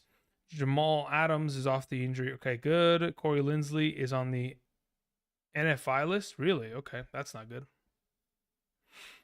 That's really not good. Okay, so we had a question that came in from Deco once again. Deco, where's your question? It says DJ Moore also on my bench. DJ Moore also on your bench. I mean, again, like I mentioned earlier, you're in a position where you really don't have to make any moves. You got a really, really strong team there, man. You can make moves just for the hell of it, but I don't know if you need to. Let's see here. We had a question that came in from Luis Castillo. Luis said, in a full PPR, give up Cooper for Jacobs. I have Hill, St. Brown. Yes, I would. ETN and Swift. Yeah, I'm perfectly fine doing that.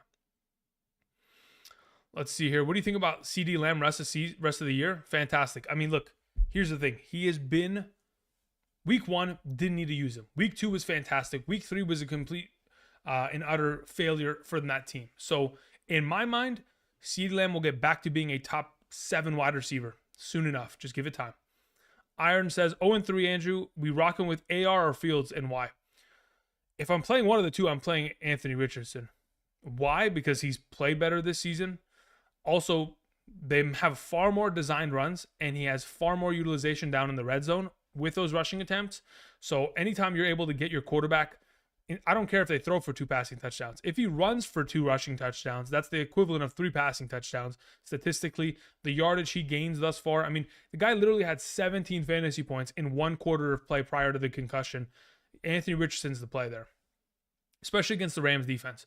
Let's hear. Big Rich says, if Debo isn't playing, he's going to play. Should I play Ayuk over CeeDee Lamb, Devonta Smith, or Jalen Waddle? For now, I would say no, because Debo will play. But if Debo somehow, some way doesn't play, then yeah, I would assume that you could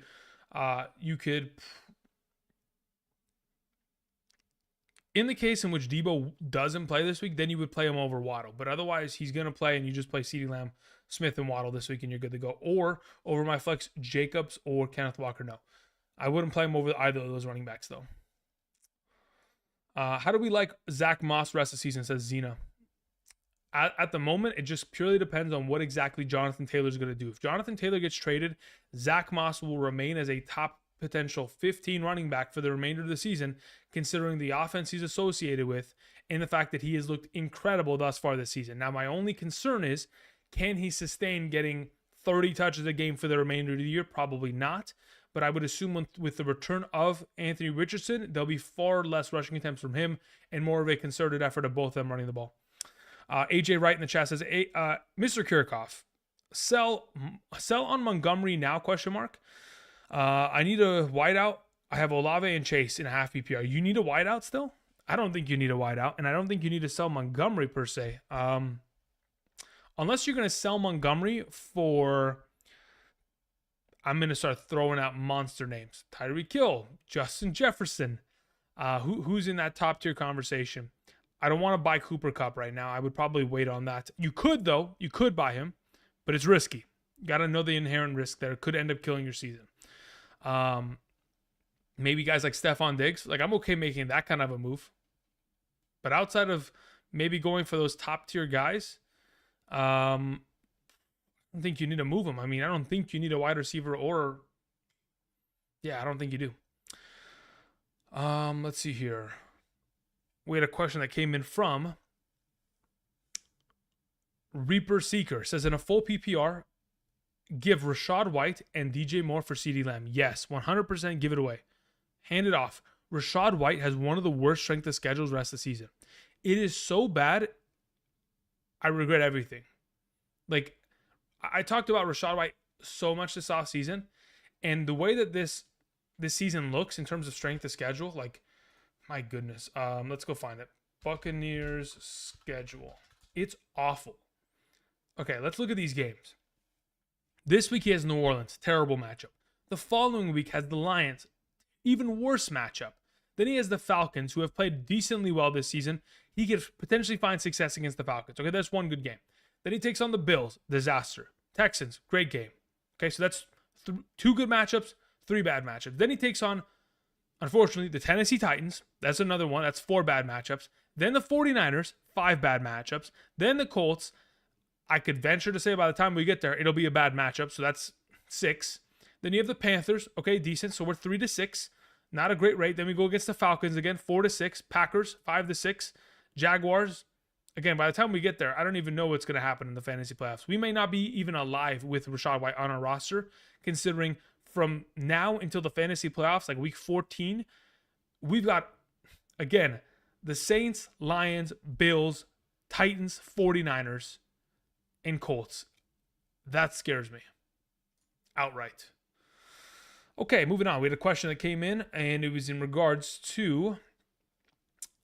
Where's this question? Where art thou? We had a question from Tony Hines. Says, play Puka Nacua or James Conner in a full PPR.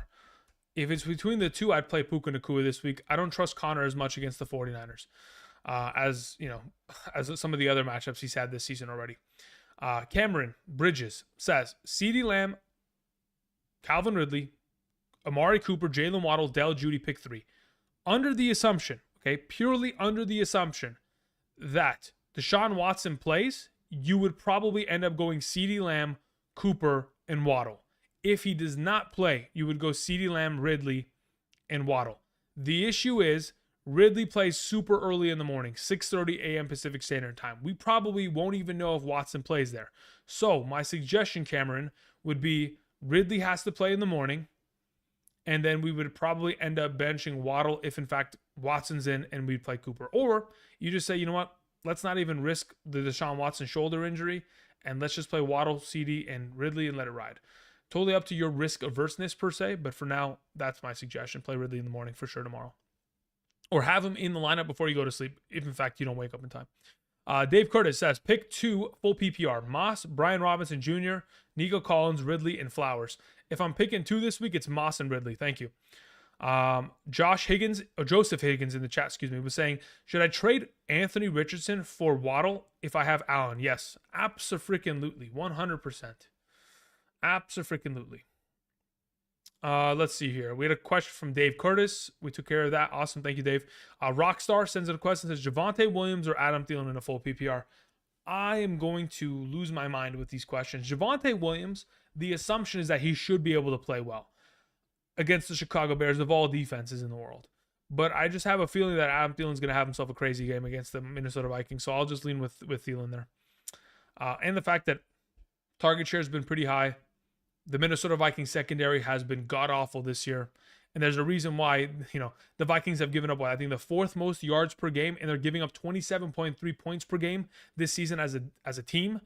Yeah, I lean with Thielen there. Let's see here. We had a question that came in from William Blair.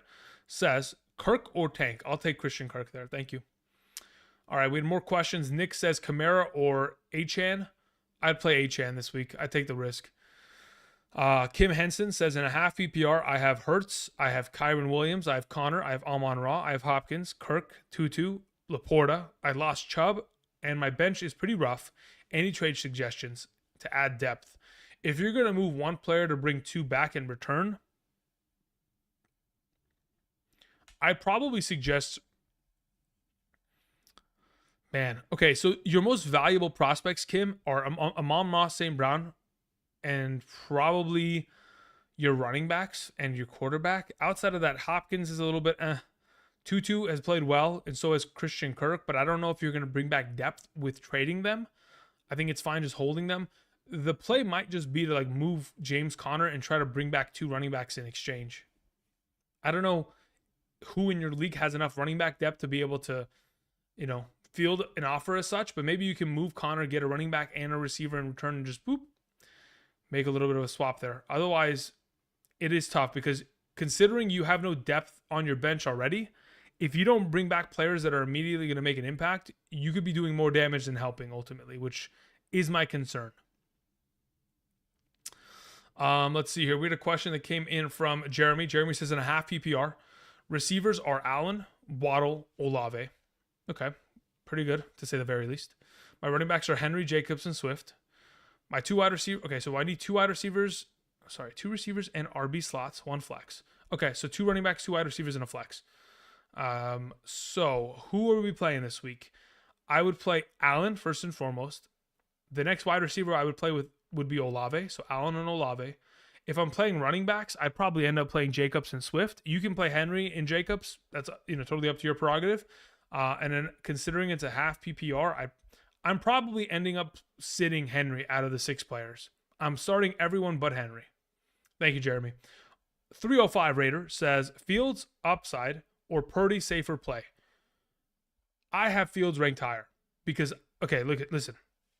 I mentioned this last week, okay? I've played in so many leagues and I've played so much fantasy football. I am desensitized to the idea of putting in a player and them having a bad week. It doesn't matter to me. It happens. Players, there are so many variables in fantasy football. I can have a player where everything is like, oh my God, incredible matchup. They're on a hot streak, scoring 30 points a week, and their offensive line's the best in the league. Puts up a 5-point game. Or I can have a guy where it's like terrible matchup, terrible offensive line, has not scored any points in the last couple of weeks, 30-point game. The variables of fantasy football are everywhere. And to be totally honest, when I'm in a position where I'm looking at these kind of do I play Henry or do I play Fields or do I play Purdy? I'm willing to take the risk of, hey, Purdy probably scores 18 to 19 points. Worst case scenario, Justin Fields in the last couple of weeks has put up 12 to 14? Let's say he scores 14. I'm willing to take the risk of missing out on 6 points when I have the potential of Justin Fields putting up 30 total points. I'm willing to take that risk. You may not be able to, or, be able to like stomach that. It's just up to, how risk averse you are, per se. Cat City says Kendre Miller or Rico Dowdle or Matt Breida. The assumption is that there's going to be a potential in which Saquon Barkley may play. He's currently doubtful to play. If I was going to play one of the three, I'd play Breida because he would be the starting running back. But if we get to Monday and Saquon plays, then you're in trouble. But for now, yeah, I would say Breida there. Jerome Ford, Damian Pierce, or Devon Achane, full PPR. Mangoes, I'd play Achane there. Thank you. We had a question that came in from the Crimson Chin.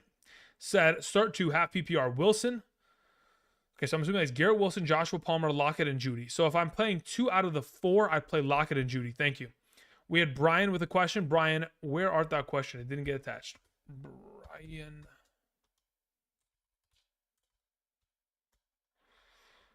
Brian says, in a 10-team full PPR league, my quarterback is Watson. My running backs are Etienne, Swift, and Brian Robinson, Kareem Hunt, Breece Hall. My wide receivers are Devonta Smith, Pickens, DeAndre Hopkins, Josh Palmer, Garrett Wilson, Calvin Austin. Tight end is Travis Kelce, Luke Musgrave. Should I be looking to make any trades? I'm currently 1 and 2. Okay, so Watson's your quarterback. You probably need to find a backup just in case he doesn't play tomorrow. Etienne, Swift, Brian Robinson is great.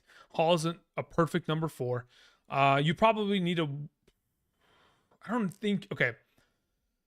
think, yes, the season has been pretty rough thus far because Breece Hall and Garrett Wilson have been dead because of Aaron Rodgers being gone. So I don't know if you need to, per se, make any major moves, especially if Watson's healthy and he plays as well as he did last week going forward. I don't think you need to reconstruct your whole lineup, but if you find yourself in a position where you go to the guy who just lost Mike Williams and you trade him George Pickens and Joshua Palmer and you bring back another wide receiver or you bring back a running back, I wouldn't be opposed to it. We had a question from Kazir. Lamont. We'll just call you Lamont. How about that? Lamont says pick 2. Dell, Pacheco, Godwin, Palmer, or Kelly in the flex. I'd play Pacheco and Dell there. As for your follow-up question, full PPR, half point per carry, I have Josh Allen, Cook, Etienne, Stevenson, AJ. Oh, okay, so that's the format across the board. Yeah, I'd still play Pacheco and Dell there. Thank you. Half a point per carry is absolutely absurd, by the way. Imagine David Montgomery, besides the fact that he had 30-something fantasy points because of the touchdowns he scored the other day, he also had 30 rushing attempts, which means he gets an additional 15 points for doing nothing. This is why I don't like full PPR, and this is why I don't like point per carry leagues. They're getting substantial amounts of points for literally doing nothing. Catching the ball in the NFL is not difficult. People do it 150 times. Actually, no, not 150 times. But we've seen guys do it 140 times in a year. What's Michael Thomas's record? 149. Nearly 150. So, I don't know. I think half PPR, 0 point per rushing attempt is probably the safest play. But anyway, I digress. Moving on. Billy Jack says, start 1. Okay, what is this? Jordan Addison, Alvin Kamara, Collins, or Connor. If I'm starting one out of the group, I play James Conner. If in fact you're in a full PPR, I could consider playing Jordan Addison, but yeah, I'd probably end up playing Connor there. Tobias Bolden says, I need a flex full PPR, Miles Sanders, Nico Collins, Devon Achane. If I'm playing one of the 3, I'm playing Achane. Thank you. Alrighty, so let's see here. What do I want to do? Okay, yeah, that's what we're going to do. So really quickly, what I want to go ahead and do is I'm going to go ahead and head on over to Underdog Fantasy. Guys, again, a reminder, for those of you guys who want my rankings fully expanded by position, quarterback, running back, wide receiver, tight end, kicker, and defense, half PPR, full PPR, flex rankings, all encompassing tomorrow morning and every single Sunday morning for the remainder of the season, sent from my email directly to yours. Be sure to head on over to Underdog Fantasy. There's a link down in the description. All you got to do is sign up using code Andrew. Basically, clicking on that link kind of sets you up with that. Code Andrew, first time deposit minimum of $10. You'll get those rankings from me every single Sunday morning.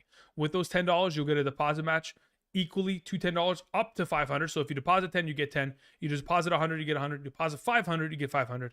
Totally up to your prerogative as to how you guys want to go about that. But I'm going to go ahead and put together some pick'em slips via Underdog Fantasy at this current moment in time. Again, we talked about it a little bit yesterday in regards to the trade targets video. I put together a couple pick'em slips there, but we'll continue on here. For those of you guys who have already gone ahead and potentially put together some slips, let me know in the live chat right now, what is something that is quite appealing? While we're still kind of in this limbo between me answering questions, reminder, if you guys haven't yet already, please be sure to go ahead, click that like button down below. Greatly helps continue to support the channel. Thank you.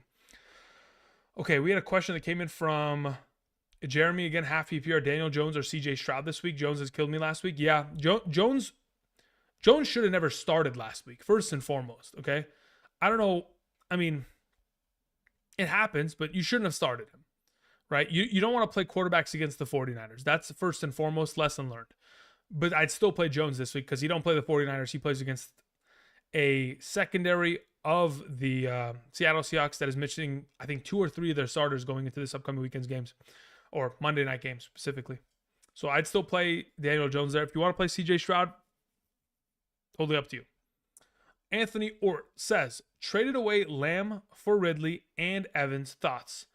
Ridley better turn it up real soon, because I do believe, objectively, CeeDee Lamb is a better prospect than him. But if you wanted more receiving depth on your team, I don't mind this overall. George sends in a question, says, pick 3, Ridley, DK, Olave. There's only 3 there. Oh, you put a Penguin. I think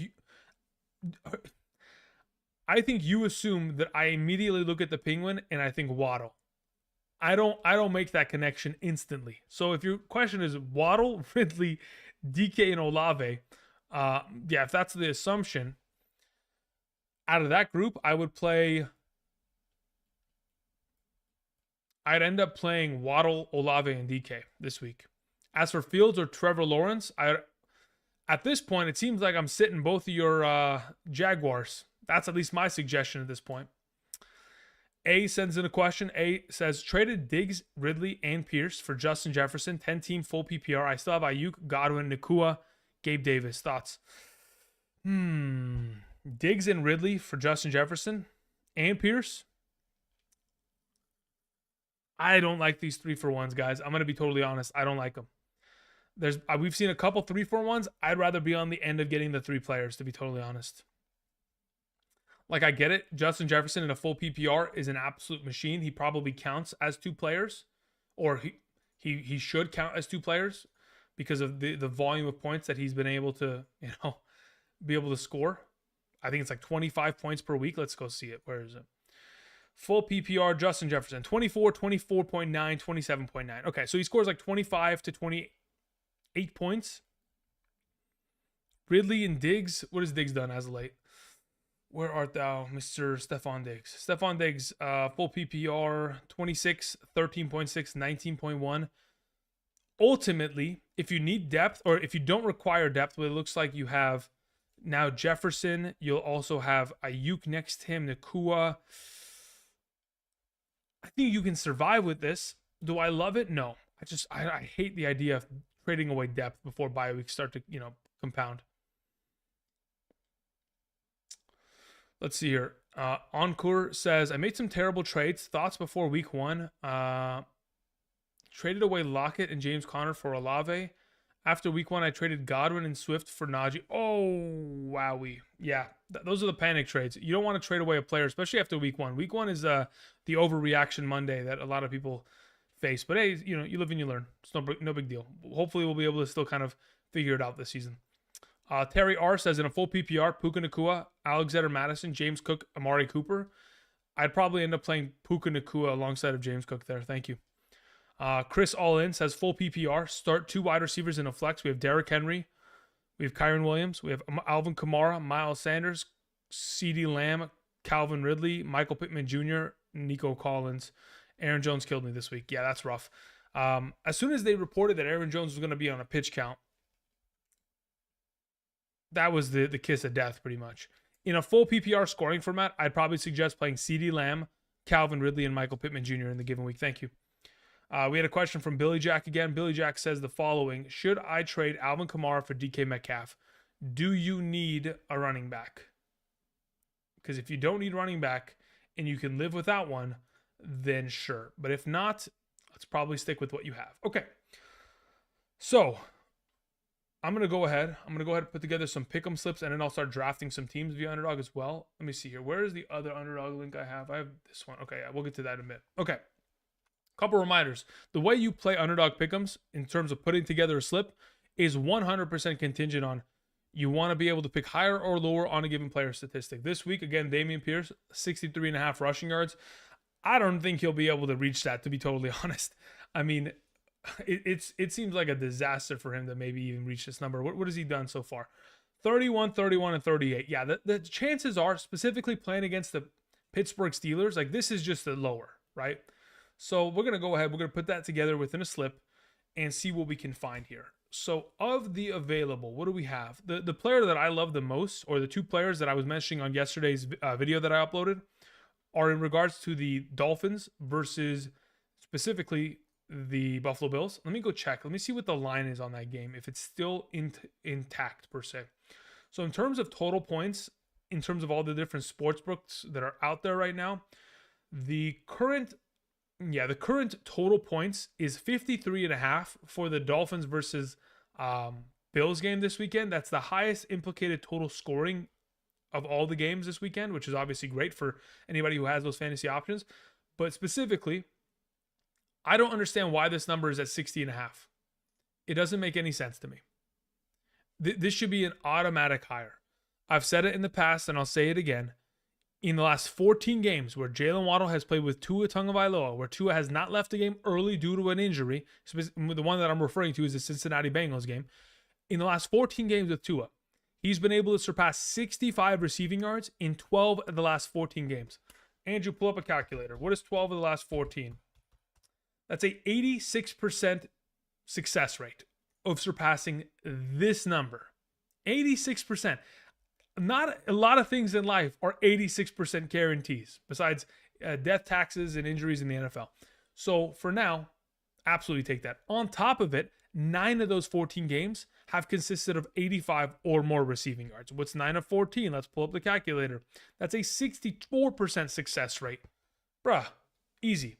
Then the other number that I really liked was, why is Josh Allen at 35.5 passing attempts? Okay, sure. In the last week, he had 32. Okay, 32. They also won 37-3. Guys, this is free. Literally free. 37 against this, 41 here. The reason why I think this is an automatic higher, in the last 3 games, let me go pull up the stat. Let's go look this up. Josh Allen. Here we go. Where the heck is this? Okay. Let's go pull up his game logs. Let's go look up. All right, so let's just pull this up and just have this for, okay. In the last 3 games that he's taken on the Miami Dolphins in 2022/2023, either playoff or regular season, 39 passing attempts, 40 passing attempts, 63 passing attempts, and nothing even close to 35. The implied, total of points, 53.5, leads this to being a shootout. If there's going to be a shootout, guess who's throwing the ball 36 or more times? On top of it, I understand that if you go back to last season, at the back end of the year against New England and against Chicago, he had 31 and 26 passing attempts. Bro, he blew out those teams. This is not a blowout. This is a competitive game. I don't understand why it's at 35. I just don't get it. Maybe I'm the clown and I'm gonna have the shiny red nose in a couple days, but geez, man, it just seems like such a free play there. Okay, while I'm still completing this, let's go ahead. Let's see here. We had a couple questions that were sent in. We had one from John S. John, where's your question? Did it attach? I don't see it. We had a question from Redeem Worship. Says, I got offered Keenan Allen and Goff for CeeDee Lamb. How important is Goff in this trade? That's my primary question there, Redeem Worship. How important is Goff? Because if it's just a 1-for-1 wide receiver conversation, I'm okay with it, but if that quarterback's important, then it probably leans you towards taking the Keenan Allen side. Moss or Swift tomorrow, says Anthony R. Hernandez. I would probably, here's the thing. Both of them, because of the return of Anthony Richardson, the assumption is that Moss will also have a lesser likelihood of upside game because of, Jalen Hurts, Anthony Richardson. They're both demons in the red zone in terms of stealing touchdowns. So I probably lean towards playing Swift there, but that's my opinion at the moment. Anthony Ort says, Ford or Achane? I'd play Achane this week. Again, I don't know if Deshaun Watson's even playing, so we'll roll with Achane for now. Start one: Evans, Dell, or Thielen. Like I mentioned earlier, I think I'm beholden to the idea that I have to play Evans because of how well he's played thus far this season, and we got to hope that Baker Mayfield can absolve the issues that Mike Evans has had against the New Orleans Saints over the course of the last 4 years. We had a question that came in from Michael Barton. Thank you very much, Michael. Appreciate it. It says, trade Puka Nacua and Christian Watson for Michael Pittman Jr.? No. Absolutely not. I keep both those guys. Next question. Would you play Khalil Herbert? Oh, sorry, that's not Khalil. That's Justin Herbert, Keenan Allen, and Joshua Palmer, or those two and Puka Nacua? I would rather play Puka Nacua over Joshua Palmer this week. Thank you. Next question. Defense, Broncos or the LA Chargers? I'd only ever play the LA Chargers if, in fact, Brian Hoyer's a starting quarterback, but even then it's a little sketchy. Even then it's sketchy. So I might just end up just playing the Broncos and getting whatever points I can get out of that situation. Would you trade Derrick Henry and Puka for Achane, Ford, and Addison? No. We had a question from Jeremy. He says, start Goddard or Waller? I'll take Waller and a half PPR. Thanks. Thoughts on these trades I made earlier? The Jukester. Where are you? The Jukester. Traded away Kyron Williams, Ford, and Lockett for Jamar Chase. Depends, man. If you better have some stud running backs if you're making trades like this. I don't mind it, but you got to be having some stud running backs on roster. You have to. How risky would Purdy over Lawrence be? I don't think it's risky, Steven. I don't think it's risky at all. I think they're probably in a very similar overall upside of potential within the given week. Where is this? Let's see. Bucks or Texans defense? The Bucks. Yeah, especially if Jameis Winston's a starting quarterback there. Yeah, we'll take the Bucks. I don't think I want to play the Texans defense this week. Thank you. Andrew, I have to start 3.5 PPR. Javonte, Sanders, Ramondre, Achane, Ford. I'd play Javonte, Ramondre, and Achane there. B. Michael Ortiz says, help picking my starting 3. AJ Brown, Ayuk, Ridley, or Cooper. For now, I probably lean towards AJ Brown, Ayuk, and Ridley. Again, I don't know if Cooper's going to be able to play tomorrow. Or not. It's not him playing. I don't know if Watson's going to play tomorrow. And starting quarterback Purdy or Geno Smith. I'd probably end up playing Purdy this week. Yeah, I'd probably end up playing Purdy. I think both of them are pretty good plays ultimately, but I'll play Purdy there. We had a question that came in from Cameron Bridges. Says, in a 14-team full PPR, I have Tua, Kamara, Rashad White, Adams, Ridley, Tutu, Kittle. My bench consists of Watson, Algier, Josh Reynolds, Tyjae Spears, and Kupp. Any trade in mind? Loki trying to get off. Yeah, you should probably try to move from Rashad White. The issue is you might not be able to do it this week. So because he's had himself I'm trying to remember. It's 5 or 6 points in 2 of the last 3 games that he's played. It's probably going to be pretty tough to move him. But if you can, I would look to try to move him and try to get Breece Hall in return. If you can. Let's see here. Thank you, Michael. Appreciate that.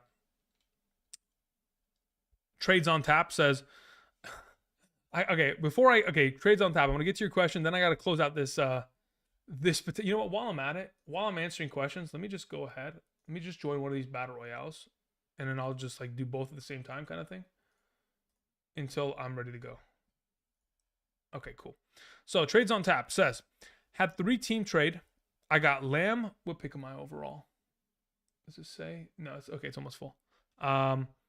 I got Lamb from team 2 and Gabe Davis from team 3. I traded Kenneth Walker and Cooper to team 2 and Sanders to team 3. Thoughts? I do not like it. I would rather have Kenneth Walker and Cooper and Sanders rest of the season. Sorry. I got the second pick. Okay, so basically, if you guys don't know what the heck these things are, these battle royales, it's basically you draft against 6 other players, and can you score the most points out of the 6. You know what I mean? Like, it's just like a competitive thing. And then on top of it, can you score the most points out of everyone in the given week, and then you get specific prizes? It's a $5 entry. If I have the availability of drafting, let's see here. I'd like to get McCaffrey or Justin Jefferson. I'll take either of the two. So hopefully McCaffrey lands in my lap. If he doesn't, I'll just take Justin Jefferson and let it ride.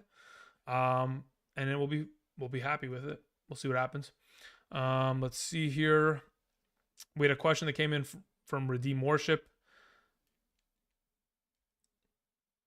Is this pick going to be made? Make a pick. Hurry up. Redeem's. Okay, so Redeem, you have more context here, shall we? T-Law, Bijan, Gibbs, Chase, CD, Hawkinson, Ridley. Okay, that's a really strong team, dude. Stroud, Pittman, and Dell. Goodness gracious, that is a very strong team. McCaffrey went. All right, cool. I'll take Jefferson this week. That is a ridiculously strong team, Redeem. You have Garrett Wilson. You have Saquon as well. Super flex option. 2 starting quarterbacks. Who do I start? I mean, at this point, Trevor Lawrence and Stroud are your 1 and 2. You don't have any other quarterbacks, so you're fine there. As for the rest of your team, Bijan Robinson, I mean, I'm assuming you played Gibbs. I don't know. If you didn't already play Gibbs, you played Bijan Robinson. Well, no, you probably did play Gibbs because Saquon is okay. So it would be T-Law, Stroud, Bijan, Gibbs, CeeDee Lamb, Jamar Chase, Hawkinson. You'd place Ridley in your flex, and then you're good to go.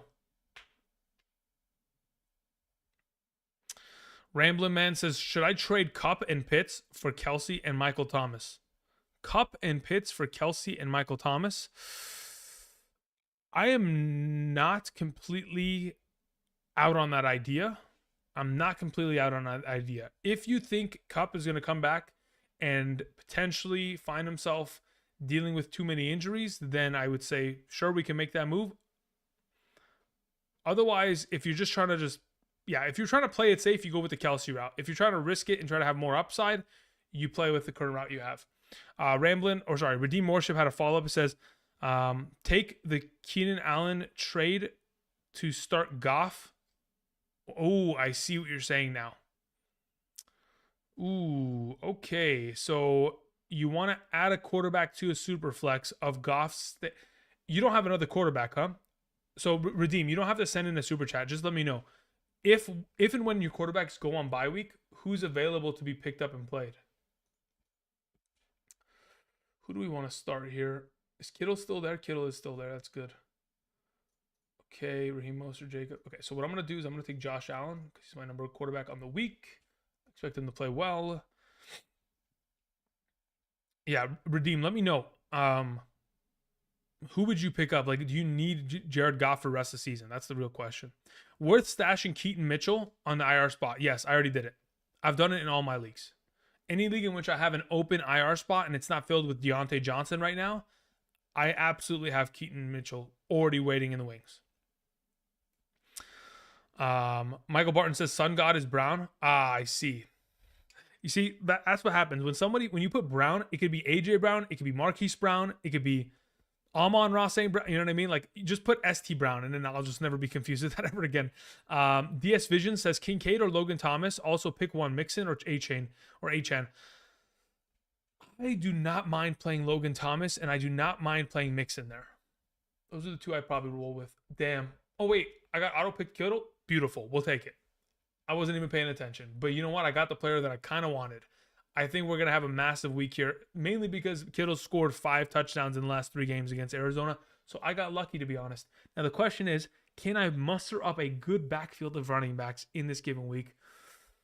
Let's see. Can I? Yeah, I can. Zach Moss is still there. He'll come back to me potentially, and I'll pick him up. And then there's other players down the list that are kind of being slept on. Okay, cool. Trade Kenneth Walker and Rachaad White. What is that question? Let's see here. Rodeo, what is your question? That's the wrong screen. Rodeo. Trade Kenneth Walker and Rachaad White for Josh Jacobs and Burrow. I have Purdy as my quarterback. Sure. I don't mind that. I mean, if you're in a situation where you're like, Purdy's going to kill me, but I don't think Purdy's a problem, you can go for it. I don't mind it. I'm not against the idea. Rams, Colts, Bucks, or Patriots defense. Thanks, Andrew. Before work, I would probably end up playing the Bucks defense out of the bunch. I'm almost on the clock here. I gotta find Redeem's question or Redeem. Redeem says only quarterback is Bryce Young. Yeah, I would make the trade then because you need the quarterback depth going forward. Okay, so of the available players, I get another pick at the following round. Is there any wide receivers that are objectively just better than the bunch that I need to have on roster? Devonta Smith is great. Chris Olave is great. At this point, did Zach Moss get taken? He probably did, and he's just out of... Yeah, he did. Okay. So at this point, I probably need a running back. I will take... Let's just do this for now. I'll take a running back after because this guy doesn't have any receivers either. So he's likely going to go for a receiver. And then that way I don't have my wide receivers kind of yoinked from me. Let's see here. Drop Hunt to stash Keaton Mitchell. Hunt on bye next week. And my worst player. Yeah, let's do that. I don't mind that. Fade Evans this week. Preach, brother. Preach.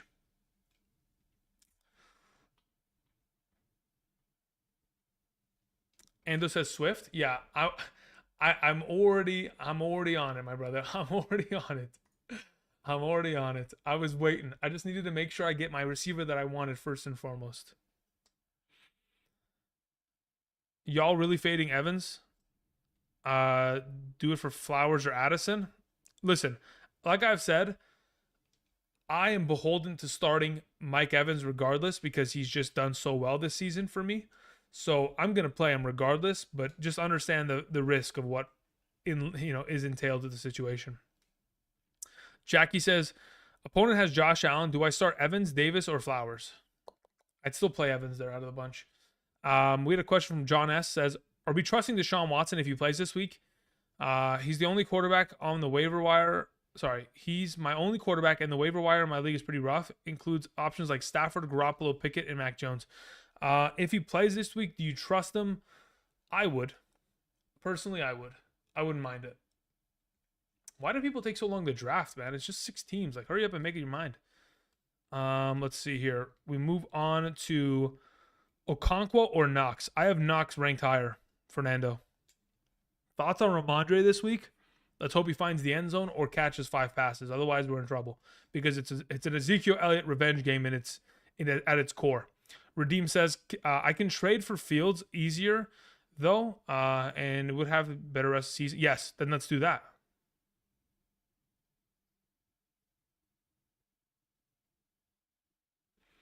Rest of season, Allen or Lamb? Oof. That is okay, conventional wisdom would say that CeeDee Lamb is the better option rest of the season, but it is hard to trade Keenan Allen right now. I'll objectively tell you it is tough to do it. And I wouldn't even do it. I would probably just hold. Because at this point, I'm too soft to give up Keenan Allen. Let's see here. Start Miles Sanders or Marquise Hollywood Brown. I don't even know if Miles Sanders is going to play. He didn't practice at all yesterday with a groin injury. So he may end up making the decision for you. If we get into a situation where it's like, oh, you picked up Chuba Hubbard, and if it's Chuba or Marquise Brown, I'd probably end up just playing Marquise Brown there. Okay, so I need another running back, and then I need a flex. So, wait, no, I don't need another... Oh, okay, actually, I could just pick up a flex outright, huh? Derrick Henry, Achane, Mixon, Madison, Ford. No, I'm not dealing with that. Pittman. Okay. Oh, my God. It ran too fast. I'm angry. I took too long. I was thinking who's taking too long, but this is what happens when I try to read the chat and draft a team at the same time. I get Mike Evans, man. I had a good team too. All right, regardless, really quickly, let me just do myself a favor here. Let me just put in this entry. Because why the heck not? This is it, guys. I'm telling you, lower on this, higher on this, higher on this. This is the play I like. If you guys haven't checked out Underdog Fantasy, be sure to do so today. Again, link down in the description. Use code Andrew. You get a first-time deposit, match up to $500. And also, typically, if you sign up, I don't know if it's still this way, but usually if you sign up and you're like a first time ever signed up, first time ever deposited, you'll typically get a player within your overall field that's like 0.5 total yards, and it's just one of those like free plays that you can put into a slip and then just automatically find success there. So you'd be in a pretty good spot this weekend. Okay. I can't believe I just oh man. Andrew, Brock or Geno in a 6-point per passing touchdown format? I'd probably played Brock Purdy there. Deontay Johnson or Chris Godwin rest of season? I'd probably want to have Deontay Johnson on roster. Hey, let's just say running up them likes. Thank you, Jukes. Appreciate that. All right, guys. So the stream is about to conclude in about 5 minutes. Tomorrow morning, I will be back with updated everything. Hopefully with all answers regarding all the, questions that are kind of in limbo right now. Starting at 6 a.m. tomorrow morning. Tomorrow morning, do not forget, at 6:30 a.m. Pacific Standard Time, 9:30 a.m. Eastern Standard Time. I don't know what that makes it for Central. I don't know how to do the math. Anyway, there is a game in London on ESPN Plus between the Atlanta Falcons and Jacksonville Jaguars. So we want to get here before that game even takes place. I'll have rankings that include those players. And then after that game starts, I will remove those players, update the rankings on screen once again, and then we will begin to watch the game and answer questions for the remainder of that 3.5 hours that I'll be here, for the stream, doing all that kind of jazz. For those of you guys who haven't clicked the like button yet, do me a favor and do so. It's greatly appreciated. And let's see, a couple more questions before we head out here. We had a question that came in from Jackie. Okay, we already took care of Jackie's question. We're good to go. After Jackie's question, we had a question that rolled in from Ross Wong. Ross said, hey, Andrew, I'm currently 3-0. Made a trade to move James Cook, Sky Moore, and Elijah Moore. James Cook, Sky Moore, Elijah Moore, and JSN for Kamara, Davis, and Pickens.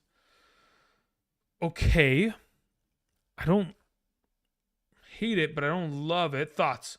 Roster consists of Herbert, Love, Kamara, Bijan, Pollard, DeAndre Hopkins, Judy, Davis, Pickens, Chark. Yeah, look, so this is what you've done outright. The running back between Kamara and James Cook, if Kamara can get the goal line work going forward, he will be just as valuable as James Cook. So I don't mind that. But that's a question of if, not when. The follow-up of Sky Moore, Elijah Moore. Sky Moore is irrelevant to me. JSN is a very much so long-term kind of play. Elijah Moore could have value, but in comparison to Davis and Pickens, I don't mind this trade. I honestly think it's in the now for a 14-team full PPR league, it's the best case scenario. I think you improved your team mightily there, Ross. Thank you.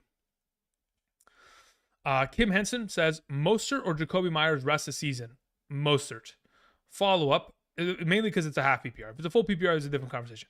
I'm worried that Jeff Wilson Jr. coming back and Achane taking more touches as the season goes on. Certainly, that is certainly a possibility, but we know for a fact, based on what we've seen, the goal line running back is going to be Raheem Mostert. They literally handed him off the ball so many times on the goal line. I don't think he's going anywhere. So he's still going to have a lot of value. How long do I hold on to Josh Jacobs, man? I'm sick of him letting me down 3 weeks in a row. No, I understand it. Again, Josh Jacobs did the same thing last year. He had 3 terrible weeks. This time last year, he had 28 fantasy points in a half PPR. Right now, first 3 games, he has 25 fantasy points. Last season, this time, he had 49 overall touches. Right now, he has 55 overall touches. It's the same thing that we saw last year. We're trending, and we'll eventually get back on track. And if he doesn't, and Josh Jacobs goes from being the number 3 overall running back to being a run-of-the-mill average guy, that would surprise me because he really has played well every single season of his career. Every single season that he has been healthy. You go back to 2019, his rookie year. Prior to the injury, he was like RB8 overall. The following season, in 2020, he was a top 12 running back. In 2021, he missed 3 games to begin the year. Then once he came back, was a top 12 back for the remainder of the season. And then last year was number 3 overall with 17 fantasy points per game. It is tough not to trust Josh Jacobs. He'll get back there. Just trust. It'll take some time, but he'll get there. Let's see here. We had a question from Edgar. Edgar, thank you very much. Says start two full PPR. Hopkins, Connor, and Mostert. Hopkins, Connor, Mostert. I will play Connor and Mostert there. Follow up. Just made a trade for Godwin and Jacobs. Gave up Mixon and Garrett Wilson. Thoughts? I don't like Godwin too much there, but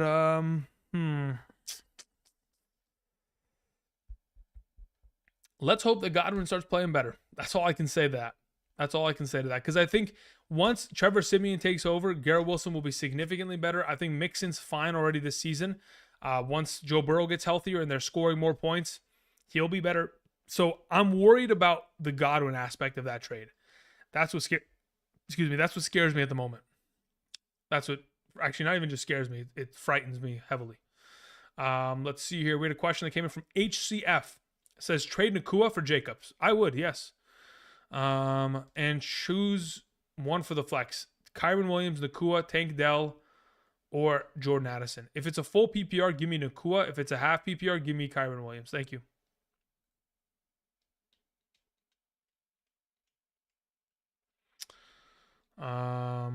Let's see here. Michael says, can we get more picks on Underdog? Sure. Let's go ahead and let's travel back over, shall we? Let's see. Let's scroll down this list and see what the heck is even worth a damn, shall we? Can Tyler Algier surpass 36.5 rushing attempts? Or 36.5 rushing yards? Let's just not even deal with that. I think Drake London could very easily catch the ball. I think he could probably break these numbers tomorrow. I would hope at least he would be able to. All right, let's go find some of the better matchup players though, specifically. Where art thou? Like I can make a play on every single one of these guys, but like I just want consistency. I want higher percentages of potential success rather than lower percentages. Let's see here. Where are we? Like I feel like Evan McPherson, 2 field goals, that's a pretty fair. I think that's fair. But again, it just depends. It's hilarious that they have even numbers for Tyjae Spears. Goodness gracious. What is another play that I liked yesterday? Let's go find one that I liked. Okay. This one I always like, primarily because 4, 2, and 3. I'll take it. If I end up jinxing Jake Elliott, I'll be surprised. It's kind of hard to jinx him. Anytime I can get Justin Jefferson receiving 101 receiving yards, 102 or more. I mean, to be totally honest, what's the number? I think I mentioned the stat yesterday. Let's go find it. Where is the stat? Where is it? Why can't I find it? Where did it go? Oh, here it is. Okay. I was about to say, I was like, I'm pretty sure I have it on my screen here. I just can't find it. Okay. Justin Jefferson, 8 of the last 10 games he has played in the regular season, over 115 receiving yards. That's an 80% success rate. I'll take that. Moving on. TJ Hawkinson, 5 receptions sits there. That's a pretty juicy number. I'll keep it a minimum of just 1 Viking for now. The other option, Adam Thielen. The idea of 6 targets, I think he should be able to surpass it. There's no way that Adam Thielen's not getting 6 targets. There's no way. There's no way. I know he only had, I mean, dude, there's no way. There's no way. He's got to have at least 7 targets in the given week. Let's see here. The other plays that I liked in specific is this. With Jameis Winston, in the last 4 games they've played together, he's been able to get 5 or more receptions in every single one of them. So that is pretty exciting. Let's see. Where's Puka Nacua? 6.5 receptions, 9 targets, 72.5 receiving yards. Those are interesting numbers. Brett Maher seems like a pretty automatic there. 3 field goals each of the last 3 weeks, but we'll keep it a 1 kicker. We're not trying to get crazy now. Let's see. What is another one that I liked a lot? I think it's a matter of the Monday night game. What do they even have Stroud at? 236.5 passing yards. It's just a matter of 280. Oh man, it seems like Stroud should be able to surpass this. He's going to throw for the entire game. They're not going to they're not going to run the ball at all. They shouldn't run the ball. Like it would be malpractice to run the ball with what they're currently dealing with. So I feel like that should be a pretty good play. Stallion Production sent in a question, says Jacoby Myers, Nico Collins, Alvin Kamara. If in fact Jimmy Garoppolo is active, I'll play Myers. If not, I'll play Alvin Kamara. Jake Thompson sent in the question, said trade Mark Andrews for Achan. No, I wouldn't. I keep Mark Andrews. Thank you. Let's keep scrolling. Let's see, what else do we have here? Kaimi Fairbairn has been pretty gnarly. 13, 8, and 9. Like, the fact that he only has 6 kicking points here, I mean, I don't want to stack up on kickers, but geez, man. Some of these kickers are just so consistent. All right. So look at this. They don't even have any of the wide receivers for the Vegas Raiders set up, because the assumption is we don't even know if Jimmy Garoppolo is active, and that makes a huge difference, just like I've been telling you guys all day. Let's see here. Keenan Allen, 88.5 receiving yards. Jeez, man, that's a large number. I know he's been doing work, but 88.5. Whew, you think he's Justin Jefferson at this point? That number is crazy high. What's another player that I like for sure that I can close this out with? Brock Purdy, are you going to do it to me? Is he going to do it to me? Is he going to screw me over this week? I probably end up just taking this and rolling with this for now. All right, we'll roll this one in. Boom. What I'm going to do is I'm going to take the insurance on this just in case, just so we're all on the same page what the heck insurance is. Basically, it makes it so where I can't scroll this down. It makes it so where if all 5 of the plays hit, great, you still win your money. But at least if 4 of the... Actually, you know what? I'm pretty confident. Let's just end it. Whatever. I'm feeling it. Like, what? The following projection are inactive. Adam Thielen targets. What do you mean? Wait, are you telling me that in this whole time that I've been rolling through, they took away the target number? Oh, my goodness. Oh, no. Oh, where did Adam Thielen's numbers go then? Where is Adam Thielen? What if I just do this? They're watching me. They're watching me. They have to be, right? They've got to be. Palmer, 44 yards. Is that actually a number? Palmer, 44 yards. Okay. I trust you. Let's do it. All right, moving back. Again, final reminder, if you guys haven't checked out Underdog Fantasy, if you sign up today using code Andrew, make a first-time deposit minimum of $10. You can go ahead, put together some pick'em slips for this upcoming weekend. Additionally, you'll get my rankings beginning tomorrow morning and then every subsequent Sunday morning for the remainder of the season, by position, by tier, half PPR, full PPR, flex, everything, all-encompassing every single Sunday morning. Thank you very much. I've been streaming for what is 2 hours and 5 minutes. Tank Dell, 3.5 catches. That's not a bad number either. Hammer Olave, that's not a bad idea either. Okay, guys, we had a question that came in from Giovanna Thomas. Said Elijah Moore or Godwin in a full PPR. I like Moore's matchup at home. I do too. The issue is if Deshaun Watson doesn't play, I'd be probably leaning towards Godwin. If he does play, we play Moore. All right, guys. Michael Ortiz sends in a question. My last question. If Watson plays, who sits? Michael Ortiz, where is your primary question that precedes that? AJ Brown, Ayuk, Ridley Cooper, starting Purdy. Okay, so if in fact Watson plays, who do you sit? You would sit Ayuk then. Yeah. So under this assumption, right? You have to play Ridley because you don't know. You play Ridley.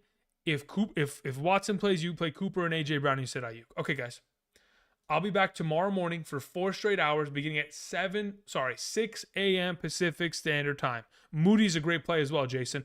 Listen, last week I made a kicker thing where it was like 4 kickers in one slate, an underdog play, and it went to complete garbage, right? Complete garbage. They all failed. But ultimately, like if we're talking about the more consistent kickers this season, like objectively, Moody should be able to do this. He's done 3 in each of the last 3 weeks, right?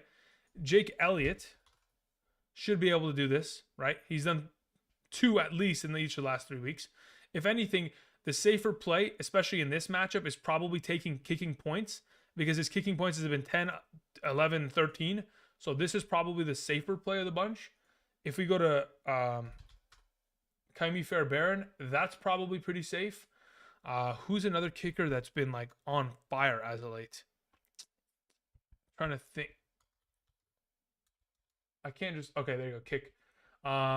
Who's been on fire as of late? McPherson was ridiculous last week, but I don't know if he'll be able to continue that. If I type like field goals, nope, guess not. But kicking points, huh? That's what's really. We have one for kicking points across the board.